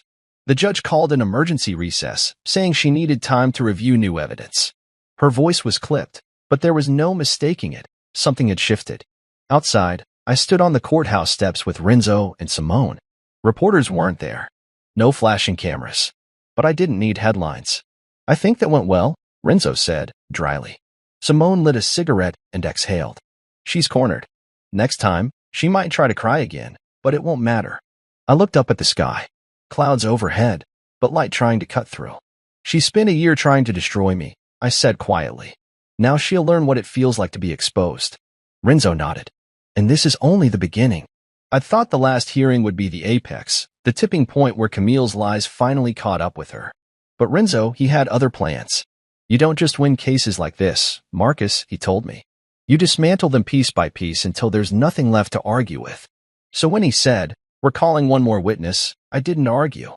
I just watched as he made a call that would flip everything. That next day in court, there was a different kind of buzz. Camille sat stiffly, her jaw tight. No more tears, no more tissue. Silas didn't look at me, didn't speak to anyone. His arrogance had cracked, replaced with something sharper. Paranoia, maybe. The judge sat straighter than usual, pen in hand, lips pressed thin. The tension in the room felt surgical. Renzo stood. "Your Honor, the defense would like to submit testimony from a new witness via sworn deposition. Judge Malcolm Eldridge, retired family court judge." Camille's had jerked toward us. Silas turned red. "The court accepts the submission," the judge said cautiously. "Proceed." Renzo played the recording on a small speaker. Eldridge's voice came through, steady and authoritative. "After reviewing the initial restraining order filed by Camille Bell, I noted procedural inconsistencies, namely the absence of police reports, the lack of witness corroboration, and an abnormal approval turnaround.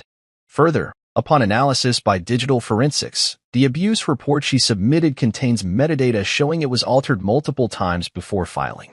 The room stayed silent, but I felt the shift like a tremor beneath my feet.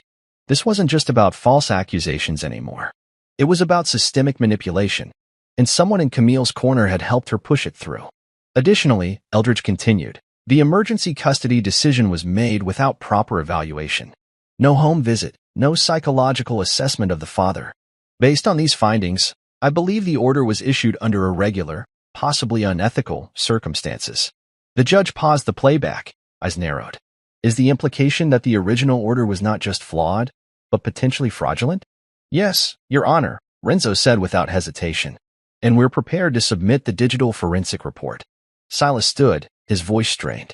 Objection. This is conjecture. We weren't given notice of this witness. The judge cut him off. You'll have time to respond, Mr. Vaughn. Sit down. I watched Silas sit, his face pale now. Camille leaned toward him, whispering furiously. He didn't reply. Then Renzo stood again. And now, Your Honor, one final piece of evidence. He tapped the screen. A new audio file began to play. The quality wasn't perfect, but the voices were unmistakable. Camille and Silas. A coffee shop, caught during a meeting Simone had monitored discreetly. Simone had planted a microphone on the table by pretending to forget her purse. Camille's voice, clear as glass. We'll drag him for a year, then settle. I just want the money and I want him humiliated. Silas, annoyed, you're pushing too far. If this comes out. It won't, Camille snapped. He doesn't have the money to fight back. I looked at the judge. Her face didn't move, but her fingers drummed slowly on the bench. Renzo clicked the file off and let the silence speak for itself. When the judge finally did speak, her voice was lower than usual. We're going to take a recess. This court will reconvene tomorrow for closing remarks and a final decision. She stood and walked out without waiting for anyone else to move. Camille turned in her seat and looked at me, no longer defiant, no longer smug, just rattled. Her lips parted like she might say something, but I didn't give her the chance. I stood and left. Outside, the sky was thick with storm clouds, and the wind picked up. I walked with Renzo and Simone to the courthouse steps, my head buzzing. "She's finished," Simone said flatly. "She'll try to spin," Renzo added. "Play the victim again. But it won't work this time." I nodded but said nothing. My mind was spinning with all the versions of my life that could have been. If I hadn't picked up that lottery ticket, if I hadn't met Renzo, if Simone hadn't done what she did, would I still be in that garage? Still punching the air in the dark, praying someone believed me? That night, I sat alone in my living room, no music, no distractions. I pulled out my old journal, the one filled with angry scribbles, tear-stained entries, unanswered prayers, and turned to a blank page.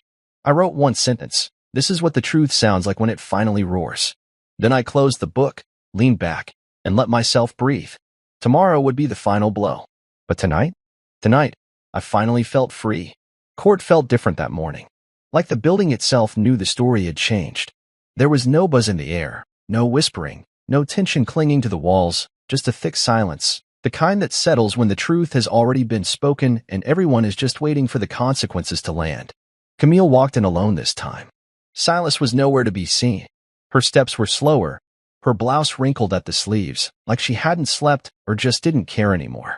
The woman who used to own every room with a smirk and a well-timed tear now looked smaller somehow, like her own mask was starting to smother her. I didn't smile. I didn't gloat. I just sat in my seat, eyes steady, hands clasped, waiting. The judge entered and the room rose. She gave no pleasantries, no drawn-out commentary. She went straight to the point. In light of the newly submitted evidence, including audio recordings, sworn depositions, and corroborated digital records, the court has found multiple instances of fraud, perjury, and deliberate manipulation of legal processes initiated by Mrs. Camille Bell. The words landed like slow, rolling thunder. Camille didn't flinch. She sat there, unmoving, staring straight ahead as if detaching from her own downfall. The request for alimony is denied. The claim to shared lottery winnings is dismissed with prejudice. Furthermore, the petitioner, Mrs. Bell, is ordered to pay the respondent's full legal fees in addition to a punitive fine for filing fraudulent motions in family court. The judge paused, then looked directly at Camille. "You abused this court's trust. You crafted a narrative not only to dismantle your ex-husband's reputation, but to strategically profit from his ruin. That is not only unethical, it is criminal in nature. You are fortunate the respondent has chosen not to pursue charges at this time." Camille's eyes flicked to me for the first time. A silent question. A plea. I didn't look away. The judge continued. "As for the matter of custody, given the manipulation, the previously fabricated claims of emotional neglect, and the recent findings of false evidence used to obtain the initial order, this court is reversing the prior custody ruling. Full legal and physical custody of Ari and Jonas Bell is hereby granted to Mr. Marcus Bell." My breath caught, but I didn't move. I heard the words, understood them, but I couldn't process them all at once. Full custody. My kids. Home. The judge's voice steadied. "Mrs. Bell is granted supervised visitation, contingent upon enrollment and completion of a 12-week parenting and psychological rehabilitation program. Until that requirement is met, visitation remains at the court's discretion." Renzo's hand gripped my shoulder, firm, solid, steady.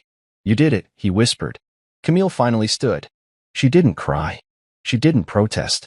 She just picked up her bag and walked out of the courtroom like someone whose body remembered confidence, but whose mind had finally realized the game was over. No more lies. No more staged tears. No more hiding behind a lawyer's polished mouth. She was alone. Silas was disbarred that same week. The audio Simone recorded, combined with the payment trail and the obvious breach of ethics, was more than enough. The Bar Association didn't even fight it.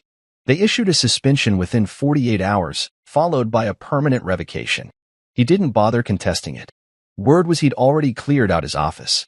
As for Camille, she lost more than the case. The house was sold within a month to cover the fines and legal costs. She moved into a small 2-bedroom apartment on the edge of town. Friends stopped calling. Family grew distant. The story had shifted too far for even her best spin to work. She'd built a narrative of betrayal, painted herself the victim. But now the truth was public, and no one wanted to stand too close to the ashes. I didn't celebrate. Not outwardly. I didn't throw a party or blast music or post anything online. But the first night I had the kids back, really back. I made tacos, just like we used to. Ari helped chop lettuce. Jonas set the table, carefully placing napkins at every spot. When we sat down, they were quiet. Awkward. Unsure. And then Jonas asked, "Do we have to go back tomorrow?" I shook my head. "No, buddy. You're home now." Ari watched me for a long moment. "Mom said you didn't want us." "I always wanted you," I said softly. "I just couldn't get to you." But I never stopped trying. We ate in silence for a while after that, but it was a different kind of silence. Not full of fear or confusion, but healing. Like the beginning of trust, unsure but real. Over the next few weeks, we rebuilt slowly. Therapy, game nights, morning routines. They didn't talk about Camille much, and I didn't push. I figured they'd ask when they were ready. When the final paperwork arrived, full custody confirmed, case closed, I sat on the porch by the lake, watching the sun dip low. I pulled the old family photo out of my wallet, the one taken before everything fell apart. Then I pulled out the new one. Me, Ari, and Jonas by the water, all three of us laughing. I slid the old photo behind the new one, because the past had its place. But this was the future. Healing isn't loud. It doesn't announce itself with trumpets or crashing waves. It comes quietly, like morning light slipping through a curtain, like laughter that returns when you're not looking for it. That's how it began for me, and for Ari and Jonas. No big declarations, just small moments that slowly, gently stitched something back together. We moved into a modest house by the lake. Nothing flashy, but full of calm. The kind of place where the wind made music with the trees and frogs sang at dusk. The kids had their own rooms again, painted their walls however they wanted. Jonas chose dinosaurs. Ari picked constellations and glow-in-the-dark stars. I let them choose new furniture, new sheets, new lamps. I wanted them to feel like they weren't stepping into a stranger's house, but coming home. The first few weeks were hard, I won't lie. They were angry, especially Ari. She didn't yell much, she just shut down. Eyes that didn't meet mine, shoulders pulled in. She didn't trust me yet, and I didn't blame her. Jonas was more confused than mad. He followed her lead, watching me closely as if waiting for the other shoe to drop. But I didn't push. I woke them up for school. I packed lunches. I made breakfast, even if they didn't eat much at first. I showed up, every day, with quiet hands and open arms. Because after everything, I knew consistency was the only answer. Therapy helped. We each had our own sessions, and then we started family counseling. Ari barely spoke the first 2 times. Then one day, out of nowhere, she asked the therapist, "Why did my mom lie?" No one had prepped her for it. She just said it. I looked at her, surprised, and saw something I hadn't seen in months. Curiosity instead of withdrawal. That was the beginning of her coming back to me. Taco nights became a ritual again. Jonas started drawing again, little comics with absurd characters. One of them was a superhero dad with a cape and a lawnmower. He gave it to me, shyly, one Friday night. I put it on the fridge like it was framed gold. We went on walks every Saturday, sometimes to the lake, sometimes just around the neighborhood. I didn't try to force conversation. I let the air do the talking. Slowly, they started filling the space, pointing out birds, telling me about their classmates, asking questions that had nothing to do with court or pain or the past. Just kid stuff. Normal stuff. Camille tried to appeal once. Filed a request to revisit visitation terms. The court denied her without hesitation. Her court-mandated therapy and parenting classes were still incomplete. And honestly, the kids didn't ask about her much. When they did, I answered honestly but gently. "Your mom's working on herself," I'd say. "When she's ready, and the court says it's safe, you'll have the chance to talk to her if you want to."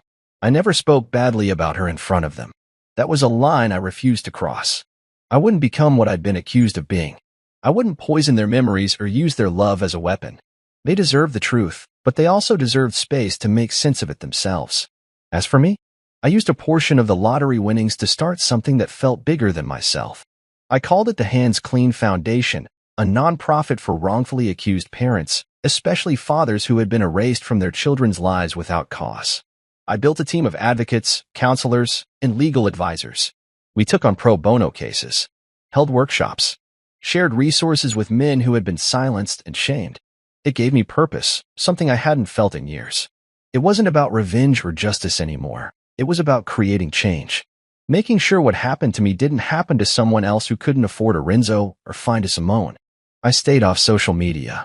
I didn't broadcast my story, didn't gloat. The people who needed to know, knew. The people who mattered were under my roof, sleeping in their own beds, waking up to pancakes on Sunday morning. That was enough. Some nights, after the kids went to bed, I'd sit by the lake with a cup of coffee, listen to the water, let my mind rest. Sometimes I thought about Camille, not with anger, but with detachment. She made her choices. She built the fire that burned everything down. And then she tried to climb out of the ashes and take what she hadn't earned. But I didn't have to carry her anymore. That weight was gone. I found the old photo once, tucked in the back of my wallet. The one from before, when I still believed everything was good and safe and permanent. I stared at it for a while. Then I pulled out the new one. Me and the kids, by the lake. Hair messy, eyes crinkled, real smiles. I taped the new photo over the old one. Not to erase the past, but to make peace with it. 12 years had meant nothing to Camille. But to me, they were the reason I fought so hard to start over. And now? Now it's real. It started with a mistake. An accidental email. A file that wasn't supposed to be seen by anyone outside of HR, let alone by someone like me, Julian Grant, senior operations lead, 9 years deep in the trenches of this company. I was sipping lukewarm coffee in the break room when it popped up. Compensation review Q1. No subject line, no encryption, no warning. Just sitting there in my inbox like it belonged. I clicked it out of reflex, expecting it to be something mundane. Another policy update, another holiday reminder. But it wasn't that. It was a spreadsheet. A brutal, color-coded, line-by-line ranking of every salary in the finance and operations division. I scrolled once. Then again. Then my hands froze. My name, Grant, Julian, was there, row 48. Salary, $94,200. A number I had memorized from too many budget meetings and too many tight-lipped performance reviews. But that wasn't the issue. No, the issue was Alex Yu, a name I barely recognized, 6 months into the company and barely through onboarding, pulling $132,000. I blinked, scrolled further, and there was Beatrice Lyle, my direct report, the junior I had mentored from day one, at $128,000. My stomach dropped. I felt my jaw tighten, my heart slow in that eerie way it does when you realize something fundamental has shifted. My name was surrounded by numbers that screamed betrayal. I wasn't underpaid by a few thousand. I was underpaid by entire mortgage payments, by the cost of a luxury sedan, by years of my life. And the worst part? The part that twisted the knife in slow motion? The person with the authority to fix it, the one sitting at the top of this spreadsheet, the one whose initials signed off on every line item, was Marina Grant. My wife. My CEO. I sat there with the screen glowing, the buzz of the fluorescent lights overhead suddenly too loud. I tried to convince myself it was a mistake. A formatting error. A misclassification. Anything to stop the shame creeping into my skin like cold water. I had built this place. Not figuratively. I was employee number 16 when we started. I had drawn the workflows, mapped the integrations, stayed late when nobody else did. When Marina pitched investors in glass-walled boardrooms, I was the one behind the curtain, ensuring the machinery never stuttered. And now I was making less than the kid who still called Google for password resets. I closed the file, opened it again, refreshed my inbox. Nothing changed. The numbers were real. I leaned back in my chair, staring at the white ceiling tiles, willing my pulse to steady. I didn't tell anyone. Not at first. I walked back to my desk like nothing happened. Smiled when Beatrice asked if I had time for a check-in. Answered Alex's Slack about onboarding workflows. But something in me cracked, silently, cleanly, like porcelain under pressure. That night, I sat at the dinner table across from Marina. She was scrolling her phone, her wine glass half full, her fork tapping the edge of her plate absently. I studied her face. The smooth control. The way she smiled at headlines she didn't read. And I wanted to ask her. I wanted to say, why? Why did you sign off on that? But I didn't. Not yet. Because I needed to be sure of what I was asking. I needed more than feelings, I needed facts. I spent the next 2 hours after she fell asleep combing through every policy file I could find. Compensation bands. Executive approvals. Revision logs. I traced her digital signature back to the spreadsheet. It was her. No mistake. No delegation. She had signed off on the new pay bands herself. I sat there in the blue light of the laptop, my mind racing. This wasn't just a professional betrayal. This was personal. This was someone who shared my bed, knew my ambitions, kissed me on the forehead before early flights, deciding that my loyalty was worth less than a 6-month hire. And yet, the world would say I was lucky. Married to the CEO. Insider access. Influence. But they didn't see the silence between us. The way she stopped asking how my day was. The way her eyes drifted past me like I was furniture. I closed the laptop slowly and stared into the dark hallway that led to our bedroom. She had always told me we were building something together, that our marriage was a partnership. But now, it felt like I had been stacking bricks for a house I would never be allowed to enter. I stood, walked into the bathroom, and looked at myself in the mirror. Same face, same tired eyes. But something was different. The man in the mirror wasn't just shocked. He was done. Not with the job, but with being quiet. With being underestimated. With being the loyal one who never asked for more. I wasn't going to raise my voice or flip a desk. That wasn't my style. But I would not be ignored. Not anymore. The spreadsheet wasn't meant for me, but I had seen it. And now that I had, there was no one seeing it. I would not let this moment pass like the others. I went back to my desk. Created a folder on my desktop. I labeled it Equity. Inside it, I dropped the spreadsheet. Then I opened a blank document. Title, The Cost of Being Overlooked. Because that's what they'd learn. That's what you would learn. There's always a cost when you forget who laid the foundation. I didn't wait. Not until Monday. Not until a calendar slot opened up. Not until I found the right words. I walked straight into Marina's corner office that Friday afternoon. No knock. No assistant interference. Just me, the spreadsheet in hand, and the weight of 9 years behind my eyes. She didn't even flinch when I entered. She sat behind her glass-topped desk, eyes fixed on her laptop, the glow of the screen reflecting off her cheekbones like stage lights.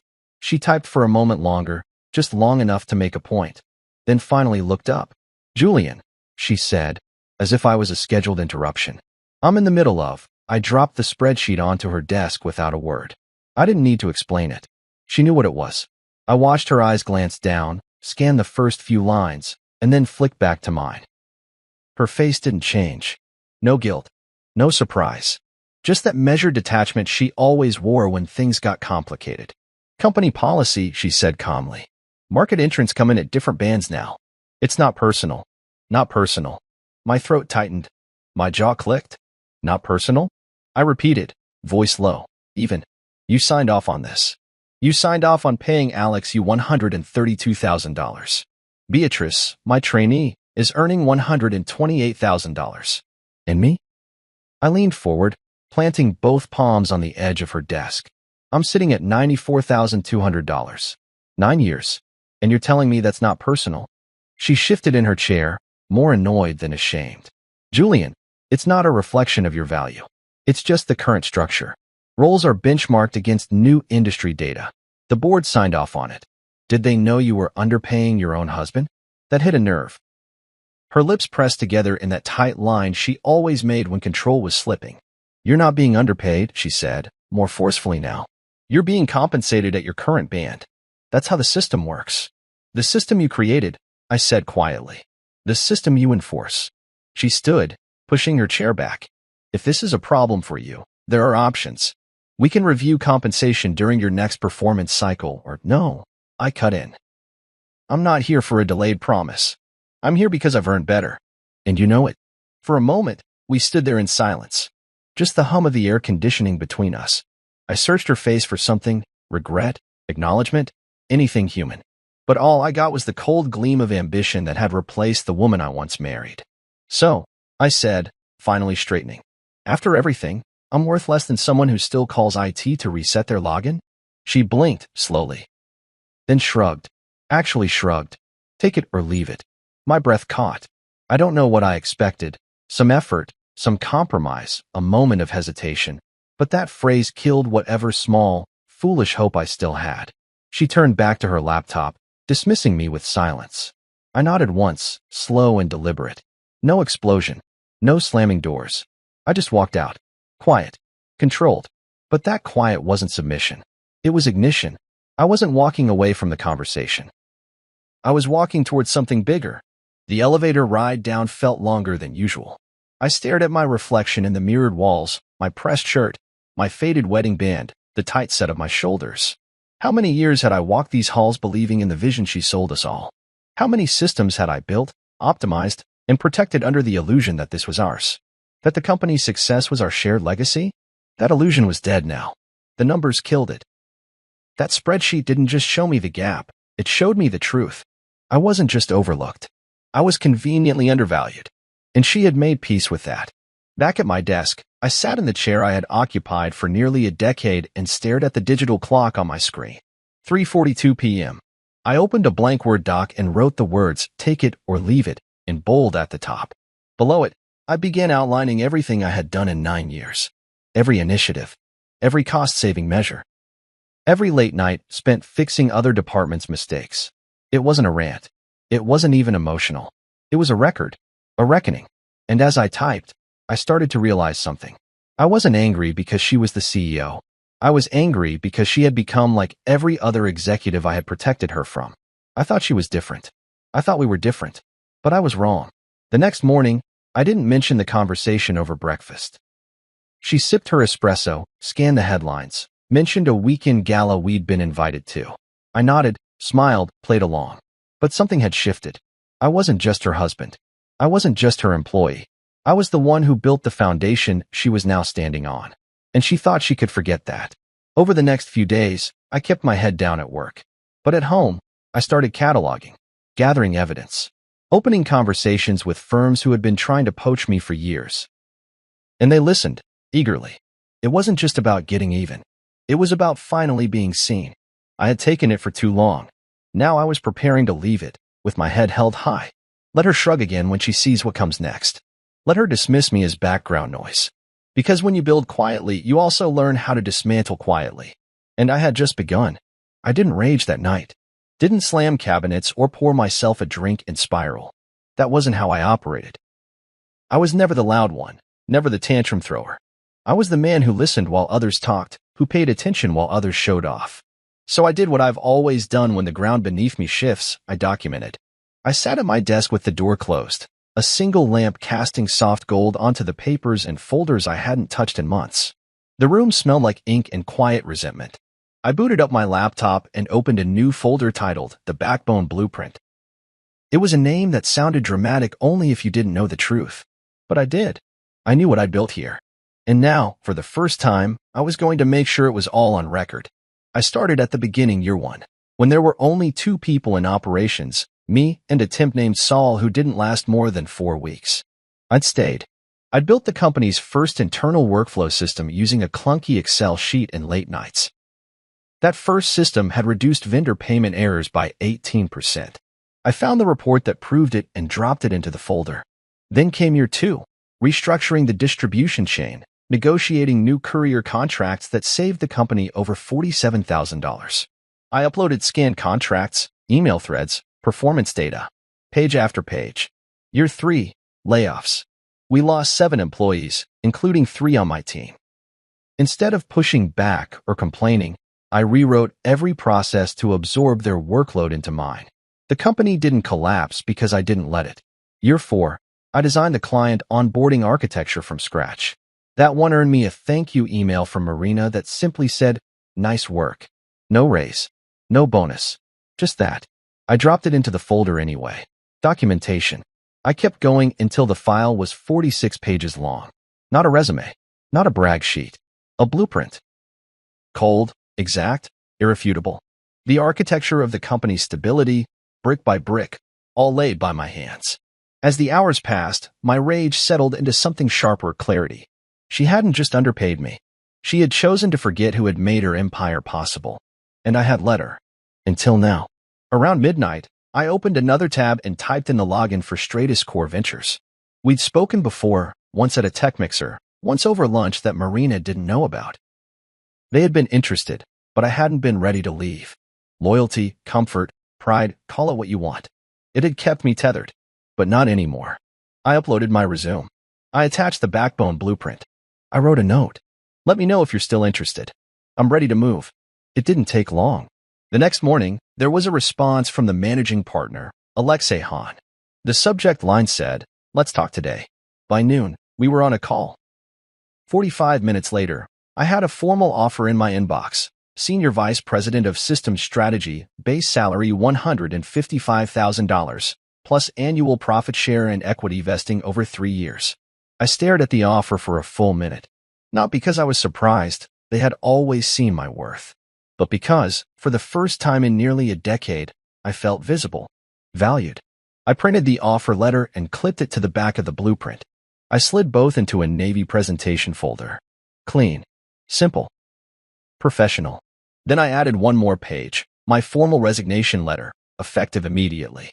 I didn't include any dramatics, just a single paragraph, clear and direct. I signed it, leaned back in my chair, and stared out the window. It was a bright morning, cloudless, deceptively calm.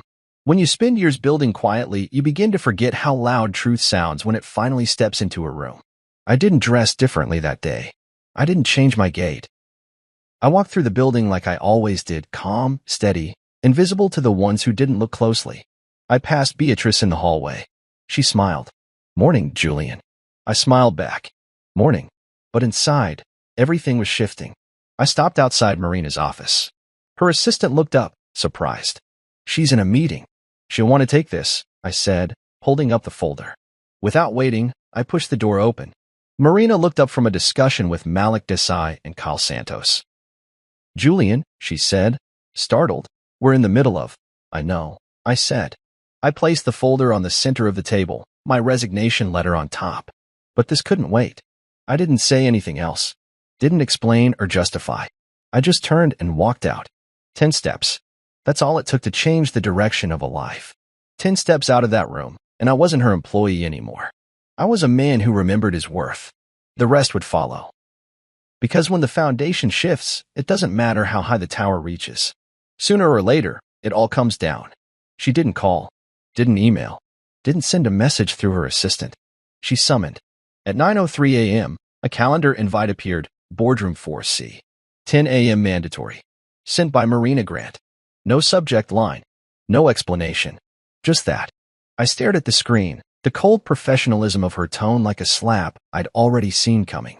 I accepted the invite without flinching. When the hour came, I walked through the corridor like a man headed to a courtroom, not a meeting.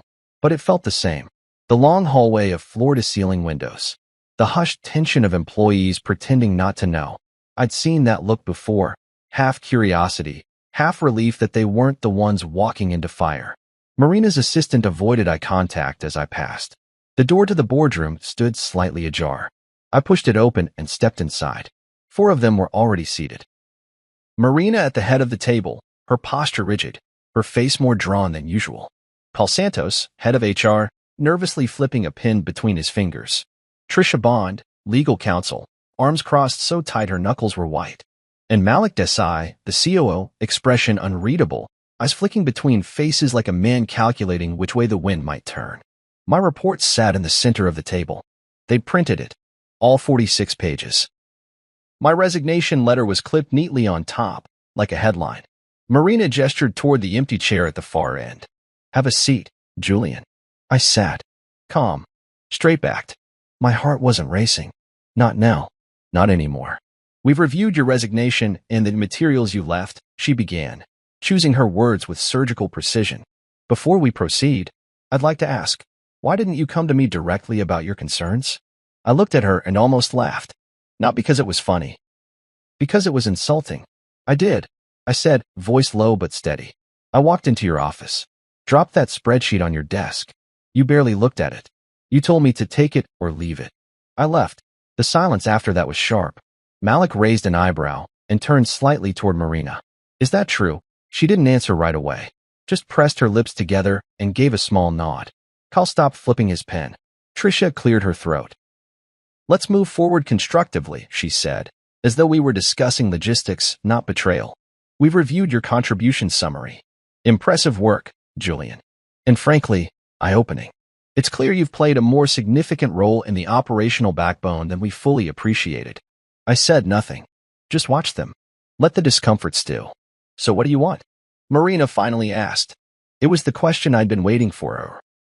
Not because I needed to be begged, but because they finally understood they weren't in control of this moment. 3 things, I said. First, my salary corrected to match market rate for my role, effective retroactively from the beginning of last fiscal year. I saw Malik glance at Marina again, surprised. Second, a formal title change to reflect the scope of what I actually manage. Executive Director of Operations. Kyle scribbled something. Tricia shifted in her chair. Third, I said, looking directly at Marina, a public internal statement committing this company to a full review of pay equity. Not just for me, for everyone. No more secrecy. No more spreadsheets hidden from the people who bleed for this place. Marina didn't blink, but her nails tapped against the table for a beat too long. That's a lot, she said. No, I replied. That's basic fairness. Tricia leaned forward. Julian, these are complex asks. Some of them require board-level approval. The pay equity statement, for example, carries potential legal implications. We'll need time to review. Then review, I said. But know this, you're not negotiating with someone who's bluffing. I have an offer in hand. $155,000 base. Profit share. And the respect I haven't seen in years under this roof. Malik exhaled slowly, the first real shift in his mask. Straight as core. I nodded once. He looked impressed. They've been chasing top talent for months. They didn't have to chase me, I said. They just had to see me. Marina was quiet. Still. I could see the calculations behind her eyes, the 1,000 outcomes she was running through in real time. She'd always been good at that, at staying 3 moves ahead. But today, she wasn't playing chess. Today, she was catching up. Give us 48 hours, she said finally. We'll return with a formal response. 48, I said. Not a minute more. I stood, gathered nothing, and walked out. The door closed behind me with a hush. The kind of hush that follows a truth too heavy to ignore. I didn't expect a quick answer. In fact, I anticipated a few more rounds of back and forth, a few more delays. But 48 hours later, at exactly 10 a.m., Marina's assistant called. She wants to meet. In the boardroom. Right now. The words were clipped, efficient. She didn't have to say who she was. I already knew.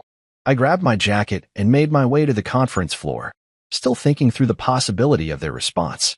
The last 2 days had been a whirlwind. Dissecting every move I'd made, combing through every word of the dossier I'd left behind, reviewing Stratascore's offer. It was easy to make a decision when the alternative was fading away. I walked into the boardroom and found Marina waiting alone. She looked tired.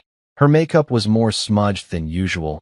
Her shoulders slumped a little as she looked over a set of documents on the table. When she saw me, her eyes flickered briefly but quickly regained their composure. Have a seat, she said softly. I did, sitting directly across from her. The space between us felt heavier than it should have. She didn't speak at first, just let the silence hang in the air. Then she took a deep breath, as though she was preparing herself to face a truth she'd been avoiding for years. You were right, she said finally. About everything. The numbers, the mismanagement, the inequity. She didn't say it with an apology. Not exactly, but it was the closest I was going to get. So, what now? I asked. What happens next? She sat back in her chair, her fingers intertwined in front of her. I spoke with the board. They agreed to the salary adjustment, effective immediately. She slid an updated offer across the table toward me. I didn't reach for it. What about the equity statement? I asked. What about the transparency you promised? Marina hesitated. The words didn't come easily. We'll issue a statement. A general one. Not as specific as you asked, but something acknowledging the need for change. I stared at her, considering. That's not enough, I said flatly. I need it to be specific, not some vague, feel-good statement. If you want my commitment, it's on the condition that you commit to making real changes. Marina looked at me, eyes narrowing slightly. You're holding me to the fire, Julian.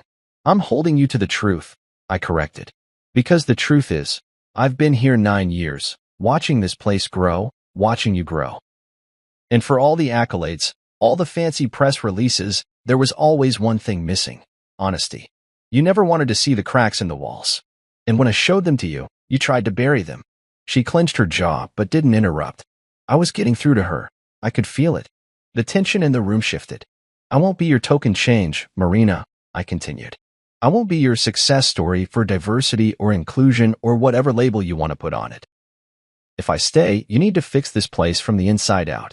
No more policy changes that only sound good on paper. I need proof. Marina was silent for a long moment, her eyes scanning my face as though she were looking for something, an expression, a gesture, anything that would let her know she wasn't losing everything.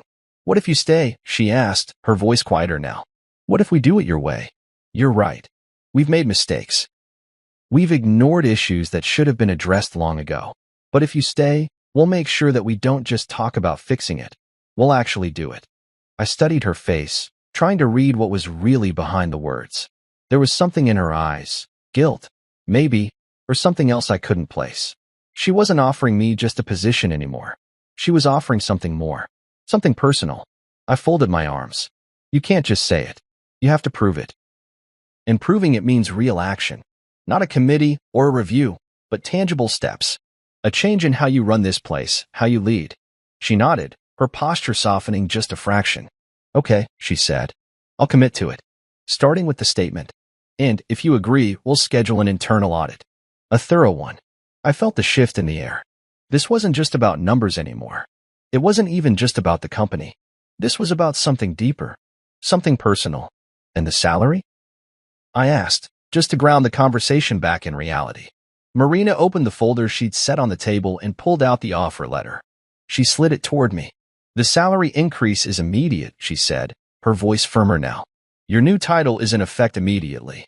As for the internal audit, if you're on board, it'll be a joint effort. We'll need you to lead the project.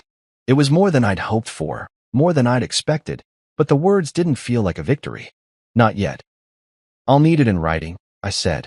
Not just the salary, the commitments, the timeline for the audit, the transparency you promised. I'll need a clear plan for how we move forward. Marina leaned forward, her gaze steady and determined. You'll have it. I promise. I picked up the offer letter and read it carefully. It was everything I'd asked for. No loopholes, no ambiguities. I signed it without hesitation. Good, I said, slipping it back across the table. Now we work. She smiled faintly, but it wasn't the smile I was used to. It was more real, less practiced. Yes, we do. I stood up, buttoning my jacket as I did. As I reached the door, I turned back. One more thing, I said, my voice low but firm. This place will never be the same, and neither will we.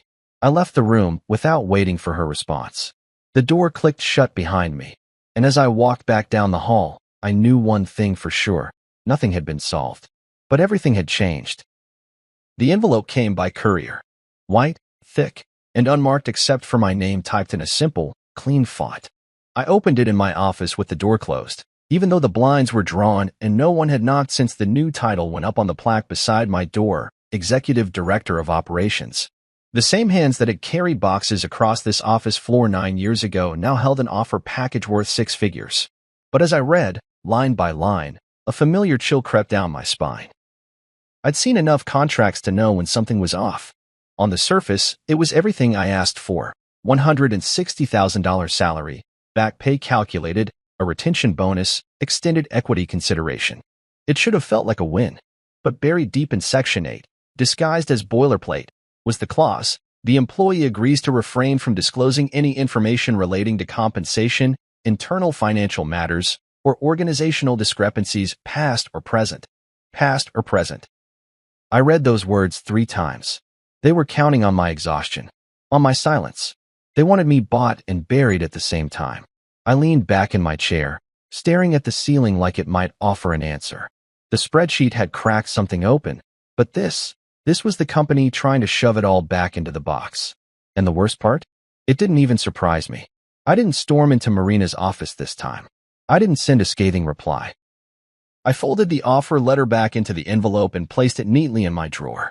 Then I opened my calendar and pulled up the name I'd been saving like an ace in my hand. Amara Dorsey, chairwoman of the board. She wasn't just a name on a letterhead. She was the pulse of the company's reputation, and unlike Marina, Amara valued optics, integrity, and legacy. I didn't ask Marina's permission. I sent Amara a direct request for a 15-minute meeting. Subject line, compliance concern, urgent. She responded within the hour. Tomorrow, 8:30 a.m. My office. I closed my laptop and stared out the window. The city moved like it always did, cars crawling through intersections, people walking with purpose, pretending their lives weren't built on hidden negotiations and silences bought by fine print. That night, Marina cooked a quiet olive branch. She poured wine, made pasta, and set the table like we hadn't spent the last 2 weeks dismantling each other with contracts and veiled threats. We talked about the weather, about a new restaurant opening downtown. She asked if I'd decided about the offer. I didn't lie. I read it. Still reviewing. She nodded, chewing slowly, like she knew exactly what I meant and didn't want to give it air. The quiet between us wasn't angry. It was heavier than that, like we were both holding on to a version of each other we no longer recognized, but weren't quite ready to release. I went to bed early, woke up before the sun, put on a dark suit and tie. Not to impress Amara, but to remind myself that I wasn't a subordinate anymore. I was a man choosing his next move. Amara's office was on the top floor. I'd only been up there twice, once for a holiday function, once when I was helping Marina prepare for her CEO pitch. It felt like a different world. Quiet, carpeted, smelling faintly of leather and eucalyptus. Her assistant ushered me in without a word. Amara sat behind her desk, perfectly composed, a navy blue blazer draped over her shoulders like armor. She didn't rise, just gestured for me to sit. "Mr. Grant," she said, her tone clipped but curious. "I've read your report. Impressive work." "Thank you," I said, "but that's not why I'm here." She tilted her head, waiting. I slid a folder across the desk, only 2 pages inside. The contract I'd received, and the clause in question, highlighted in yellow. "I was offered this yesterday," I said, "along with a raise and new title. On the surface, it looks like a win, but this clause effectively silences any disclosure of what's happened, including the pay disparity, the questionable invoices, and anything else I flagged." Amara didn't move, didn't speak. She just read. I watched her eyes track the lines like a sniper taking aim.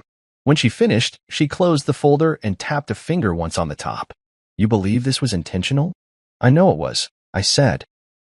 "I also know that if it was buried in my contract, it could be buried in others. This isn't just about me anymore. If you want the board's reputation intact, this needs to be addressed transparently." Amara sat back, steepling her fingers. "And what do you want, Mr. Grant?" "I want integrity," I said simply. "I want this clause removed. I want a full review of all non-disclosure and compensation-related language issued over the past 3 years. And I want it clear in writing that any employee who identifies ethical breaches will not be silenced." Amara nodded slowly. "And if you don't get that, then I walk," I said. "And I take this to the press, to the Ethics Commission, to every client who's ever partnered with this company. I'm not bluffing." The silence that followed was the kind that echoes. Then she smiled, just a flicker. "Thank you, Mr. Grant. You'll have my response by end of day." I stood, nodded once, and walked out. No dramatics. No grandstanding. Just truth. I didn't tell Marina about the meeting. I didn't need to, because by the time I got back to my desk, a new email was waiting. Subject, contract revision, approved. No more clause. No more silence. Just a line from Amara. "We heard you. Change begins today." The air inside the Elm boardroom was too still, too precise, as if the room itself had stopped breathing the second I walked in. Marina was already seated, back straight, hands folded on the lacquered tabletop like a sculpture of composure.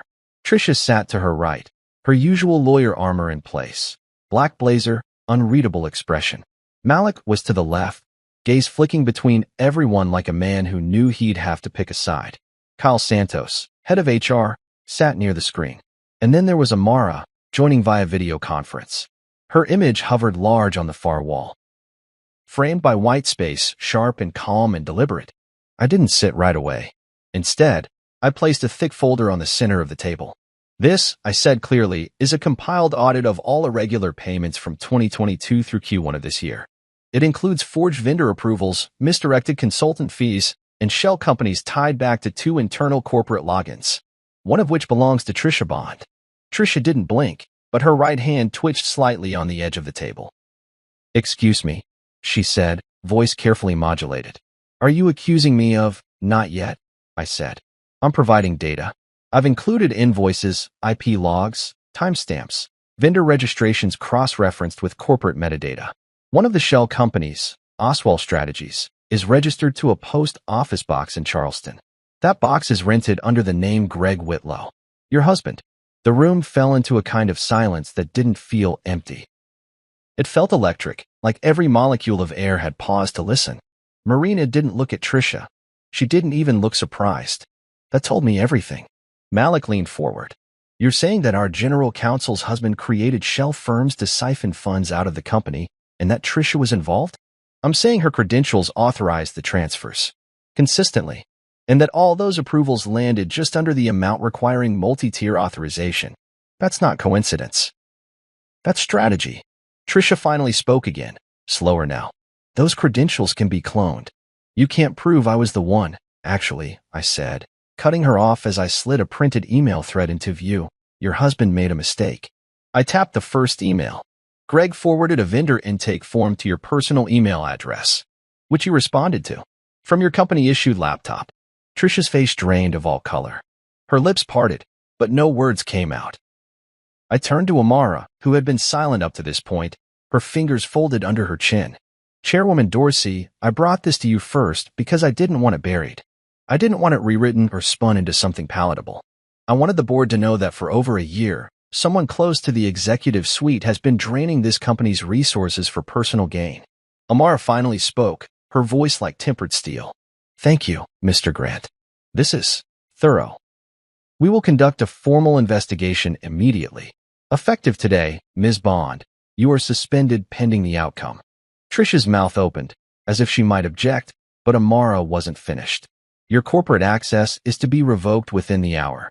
HR will coordinate your exit from the premises. You will not discuss this with anyone. Kyle was already reaching for his phone. Malik leaned back slowly, his eyes now on Marina. Did you know? He asked her, softly but clearly. Marina met his gaze, steady. Not the details, she said. But I knew something wasn't right. I didn't know Julian had all this. Of course you didn't, I said. You never looked. Her eyes snapped to mine. Not angry, not defensive, just exposed. For once, the calm CEO mask slipped, and underneath it was something more fragile. Realization. Or regret. Maybe both. What do you want now? She asked quietly. I glanced toward Amara. Nothing, I said. I'm not asking for money. Or titles. Or apologies. This company needs to clean house. I'm just here to hand over the broom. I stepped back from the table, picking up nothing, taking nothing with me.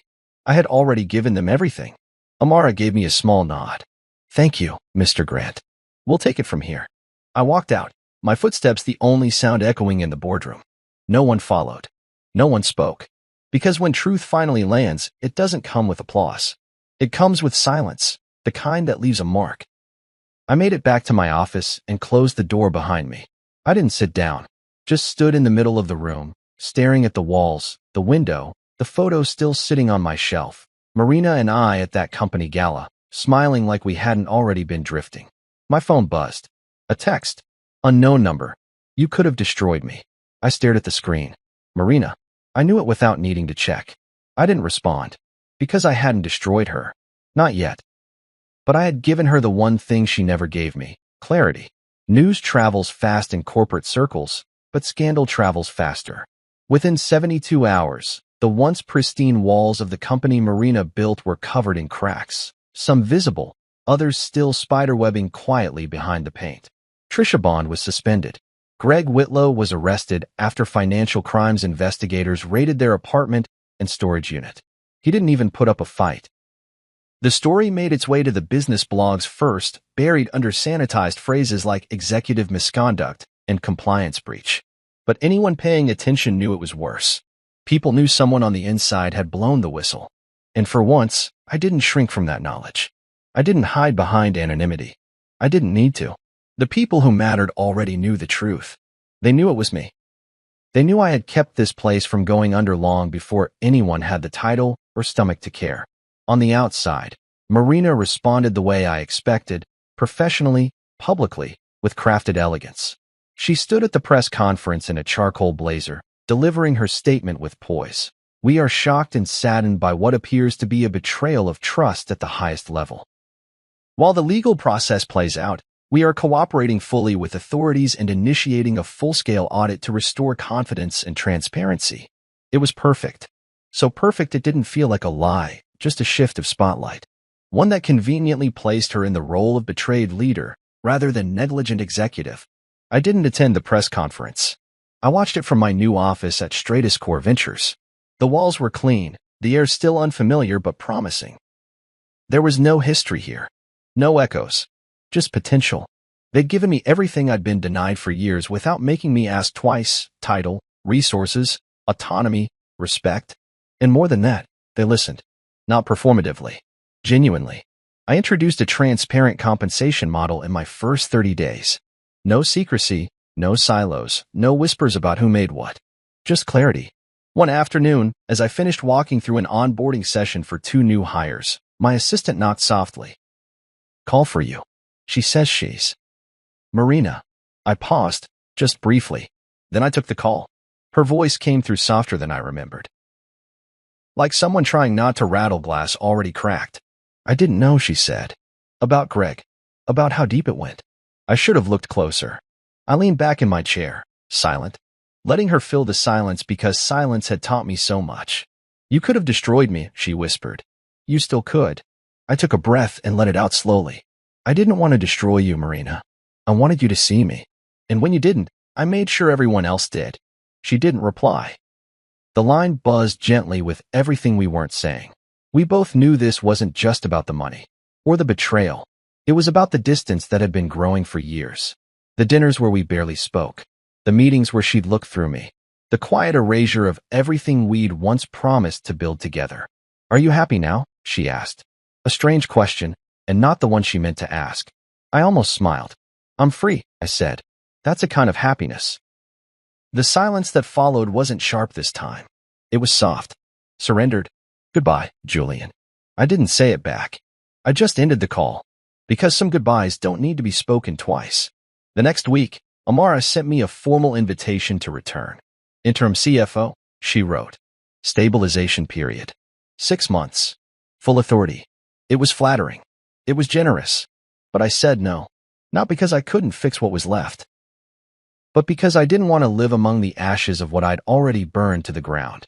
I had built too much, survived too much, and I didn't owe them my healing just because I had witnessed their sickness. Marina issued another memo, this one internally. She called it a leadership reset, a fancy way to describe the house cleaning that followed. HR was restructured, finance audited. Several department heads resigned quietly before the audits even reached their offices. There was no fire. No headlines. Just erasure. Quiet, clean, and final. The company never quite recovered. Not from the trust fracture, not from the media glare, not from the exodus of talent that followed once the truth trickled down. It limped along for another 18 months. Then it sold at a loss. Acquired by a firm that didn't even keep the name. They rebranded within the first quarter. I watched it all unfold with the detachment of a man watching a house he once lived in be bulldozed. There was no anger. No pride. Just distance. Just clarity. The kind that only comes when you choose yourself after being chosen last for too long. I still get emails from former colleagues. Quiet thank yous. Some admit they had no idea how bad it had been. Others confess they'd seen signs but didn't want to believe it. They ask how I knew when to walk away. I tell them the truth. You don't always know. Sometimes you just hit a point where staying feels heavier than leaving. And then you leave. Even if you have to crawl. Even if your voice shakes. Even if your hands are still full of the work no one thanked you for. And when you do, you discover you were never weak for wanting more. You were just tired of being the one who always gave it. My first day at Stratus Core felt like breathing for the first time in years. Not the shallow, polite exhale you perform in meetings or the slow, calculated pause before you speak to your boss, but a full breath. A chest-expanding, soul-returning kind of breath. The kind you forget is possible when you've spent too long surviving in rooms that slowly shrink around you. The office wasn't flashy. It didn't have rooftop gardens or espresso robots or the kind of meeting rooms named after philosophers. But what it had was trust, respect, a team that shook my hand not because they had to, but because they'd read my work and wanted to build something with me. That mattered more than anything I'd left behind. The onboarding process was quick, efficient. The managing partners gave me autonomy from day one. We don't babysit adults, Alexei said during our introductory meeting. We hire you because we trust you. If we stop trusting you, we stop paying you. It's that simple. I respected that. It wasn't cold, it was honest. And after everything I'd come from, honesty felt like a luxury. I got to work immediately. My first priority was building a compensation system that didn't rely on secrecy. I called it ClearComp, a transparent pay band structure, role-based, performance-indexed, with real-time access for every employee to see where they stood and how they could move forward. No hidden spreadsheets. No HR sleight of hand. It took 2 weeks to design, 3 more to implement. By the end of the quarter, we had 100% engagement on the model. People asked questions. They understood their value. No one was left guessing. That was the point. I knew what it meant to guess your worth in the dark, waiting for someone else to decide if you were enough. I would never let that happen to anyone on my watch. The leadership team backed me fully. There were no games, no politics, just results. When I suggested restructuring our partner onboarding system, something I'd pioneered back at Marina's company, they didn't just listen. They gave me a budget and a team to make it real. In 6 weeks, we shaved the average onboarding time from 19 days to 8. Client satisfaction increased by 38%. One morning, during a metrics review call, Alexei chuckled and said, "Remind me again how anyone ever let you go?" I smiled, not bitter, just honest. They didn't let me go. They just never thought I'd walk. And that was the difference. People don't always push you out. Sometimes, they just keep diminishing you until you forget what it feels like to be whole. And when you finally remember, when you finally wake up, you leave. And you don't look back. But even with everything working, the ghosts didn't vanish. They lingered, not in regret, but in memory. It came in the form of emails. Former coworkers, mostly. A few interns I used to mentor. The messages trickled in slowly at first. Just wanted to say thank you. I had no idea what you were dealing with behind the scenes. You did the right thing. Some were bolder. I'm looking for opportunities. Would love to work with you again. If you hear of anything at Stratus Core, keep me in mind. The most gutting were the quiet apologies. I'm sorry I didn't speak up. I saw it. I just stayed quiet. I didn't blame them. I knew how loud fear could be in that place, and how quiet power becomes when no one believes you have it. By the 3rd month, something interesting happened. Stratus Core began to receive outreach from clients I used to manage under Marina's firm. 3 of the top 5 accounts, major ones I'd personally nurtured, requested to move their business to us. Not out of revenge, not out of drama, but because they knew who had done the real work. They'd seen the shift after I left. They'd felt the difference. The cracks in the system I once held together. One CFO even told me bluntly, "We followed the person, not the logo." I never used those conversations as leverage. I didn't gloat. But inside, a small part of me healed. Because for so long I was made to feel like a cog, replaceable, background, invisible. Now, those same companies were following my leadership, not my title. Marina's company couldn't recover fast enough. The internal audits revealed more than just Trish's embezzlement. Department heads who had been signing off on bonuses to themselves. Procurement loopholes. Outdated compliance software that hadn't been updated in 2 years. There were firings. Quiet settlements. PR statements full of vague reassurances. But what there wasn't, what they could never get back, was trust. I didn't need to celebrate their collapse. I didn't need to track every headline. I knew how it ended. They sold 2 years later to a firm with no interest in keeping the name. The new owners restructured, consolidated, and within 6 months, half the remaining employees were gone. Marina was no longer CEO by then. She stepped down quietly, before the board could make it loud. I never spoke to her again. Not after that last phone call. Not even when she emailed me months later. Just a single line. Was it worth it? I didn't respond. Because the answer was too big to fit in an email. It wasn't just worth it. It was necessary. Walking away was survival. Exposing the truth was freedom. Rebuilding was redemption. And maybe that's what she never understood. For some of us, work isn't just about power. It's about purpose. It's about not having to shrink yourself to fit inside someone else's story. At Stratus Core, I began to thrive in ways I hadn't imagined. I launched 2 new internal programs, EquiTrack, which monitored team workloads and balanced project assignments, and the Contributor Credit Index, which gave employees visibility into how their work impacted company growth. Within 6 months, turnover dropped by 22%. Internal promotions rose by 31%. We didn't just retain talent, we respected it. One afternoon, while finalizing a proposal in the strategy room, I looked around at the glass walls, the whiteboards filled with ideas, the way people spoke freely and listened to one another. And I realized something. I wasn't chasing approval anymore. I wasn't proving anything. I had nothing left to prove. I was building. Again. But this time, I was building somewhere that saw me. Somewhere that started with the assumption that I mattered. And that's what made the difference. When people ask me now how I knew it was time to leave, I tell them the truth. I say, it's time when silence feels heavier than risk. I say, it's time when your loyalty is mistaken for invisibility. And most of all, I say, it's time when you look at what you've built and realize they don't even know it was you holding it together. That moment, the realization, hurts. It breaks you in quiet places. But if you listen closely, you'll hear something underneath the hurt. Permission. Permission to leave. Permission to want more. Permission to stop shrinking just so others can stand taller. I took that permission. I left the spreadsheet on their desk. And I walked into a life where I never had to wonder if I was enough. Because I already knew. Today, when I sit across the table from a recruiter, a board member, or an executive pitching me a strategic opportunity, I don't ask how much they're offering first. I ask something else. I ask, do you know what it costs to ignore someone like me? Because I've learned that knowing your worth isn't just about numbers. It's about refusing to let someone else define your ceiling. It's about memory. About every late night that wasn't recognized. Every system you stabilized without applause. Every decision you made that saved them and cost you something. And it's about having the courage to walk away the moment your loyalty is mistaken for silence. I remember that day I walked out of Marina's boardroom, leaving behind my resignation letter, my dignity intact, and my head held higher than it had been in years. People stared as I passed their desks. Some pretended not to see me. Others watched openly, eyes wide with the kind of quiet awe that said, I wish I could do what you're doing. I didn't stop to tell them they could.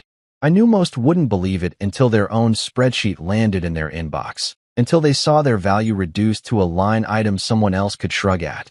But some did reach out. And that mattered more than I expected. I've kept those emails. I read them sometimes, when I need to remember how far I've come.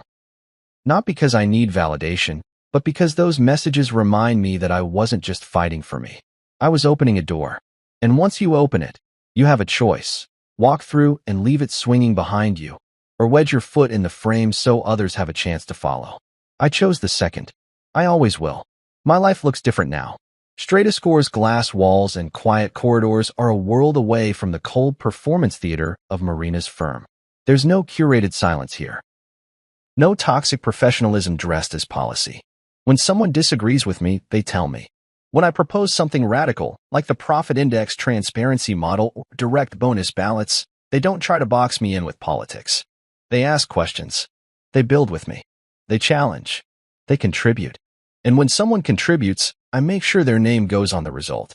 That was one of the first things I changed when I got here. Credit. At my old company, people like me were expected to play the background. Build. Protect. But let others present it. Let someone else shine. I was done with that. I've lived what happens when your name gets quietly erased from your own blueprints. So now, every initiative we complete at StrataScore includes a contributor index.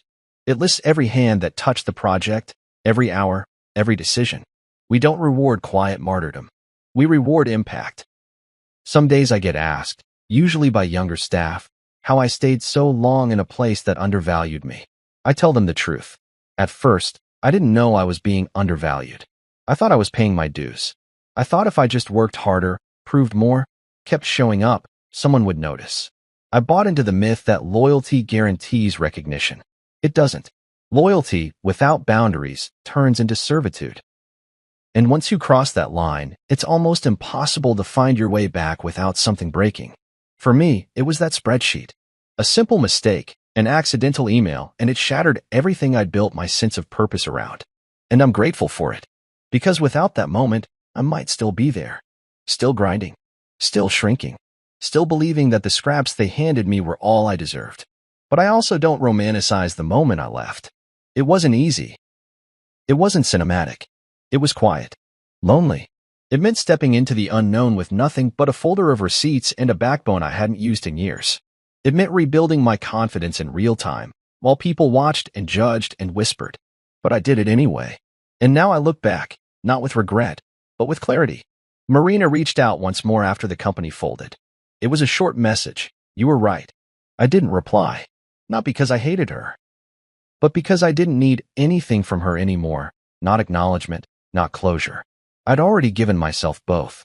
When I speak at leadership forums now, I talk about two things. First, how to build systems that don't exploit quiet contributors. Second, how to leave when you realize you're one of them. People nod, scribble notes, ask questions like, but what if your industry punishes you for speaking out? And I always say, the only thing worse than being punished for speaking out is being forgotten because you didn't. I'm not interested in revenge. I never was. What I wanted, what I still want, is justice. And not the kind that comes from lawsuits or press coverage. I wanted a new model. A way to lead that doesn't rely on making someone small to feel tall. And we're building that now. It's slow. It's hard. But it's happening. Just last quarter, we launched an internal equity accelerator.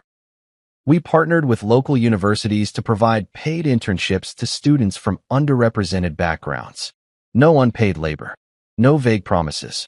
Real work, real credit, real pay. I oversee the program personally. Every Friday, I meet with the interns. I ask them what they're learning, what feels broken, what they'd do differently if they were in charge. One of them, Leah, looked at me last week and said, I've never felt this safe being honest before. That matters. That's legacy. Not the building you leave behind, but the courage you pass on. As for me, I still keep a copy of the spreadsheet that started it all. Not to hold a grudge. Not to relive the wound, but to remember. It's framed in black and white, printed on the same cheap office paper it came to me on, and it hangs just behind the door in my home office. No one sees it unless they're meant to. And when they do, I tell them the story not as a cautionary tale, but as a blueprint. A reminder that mistakes reveal more than people expect. That sometimes the error wasn't the email.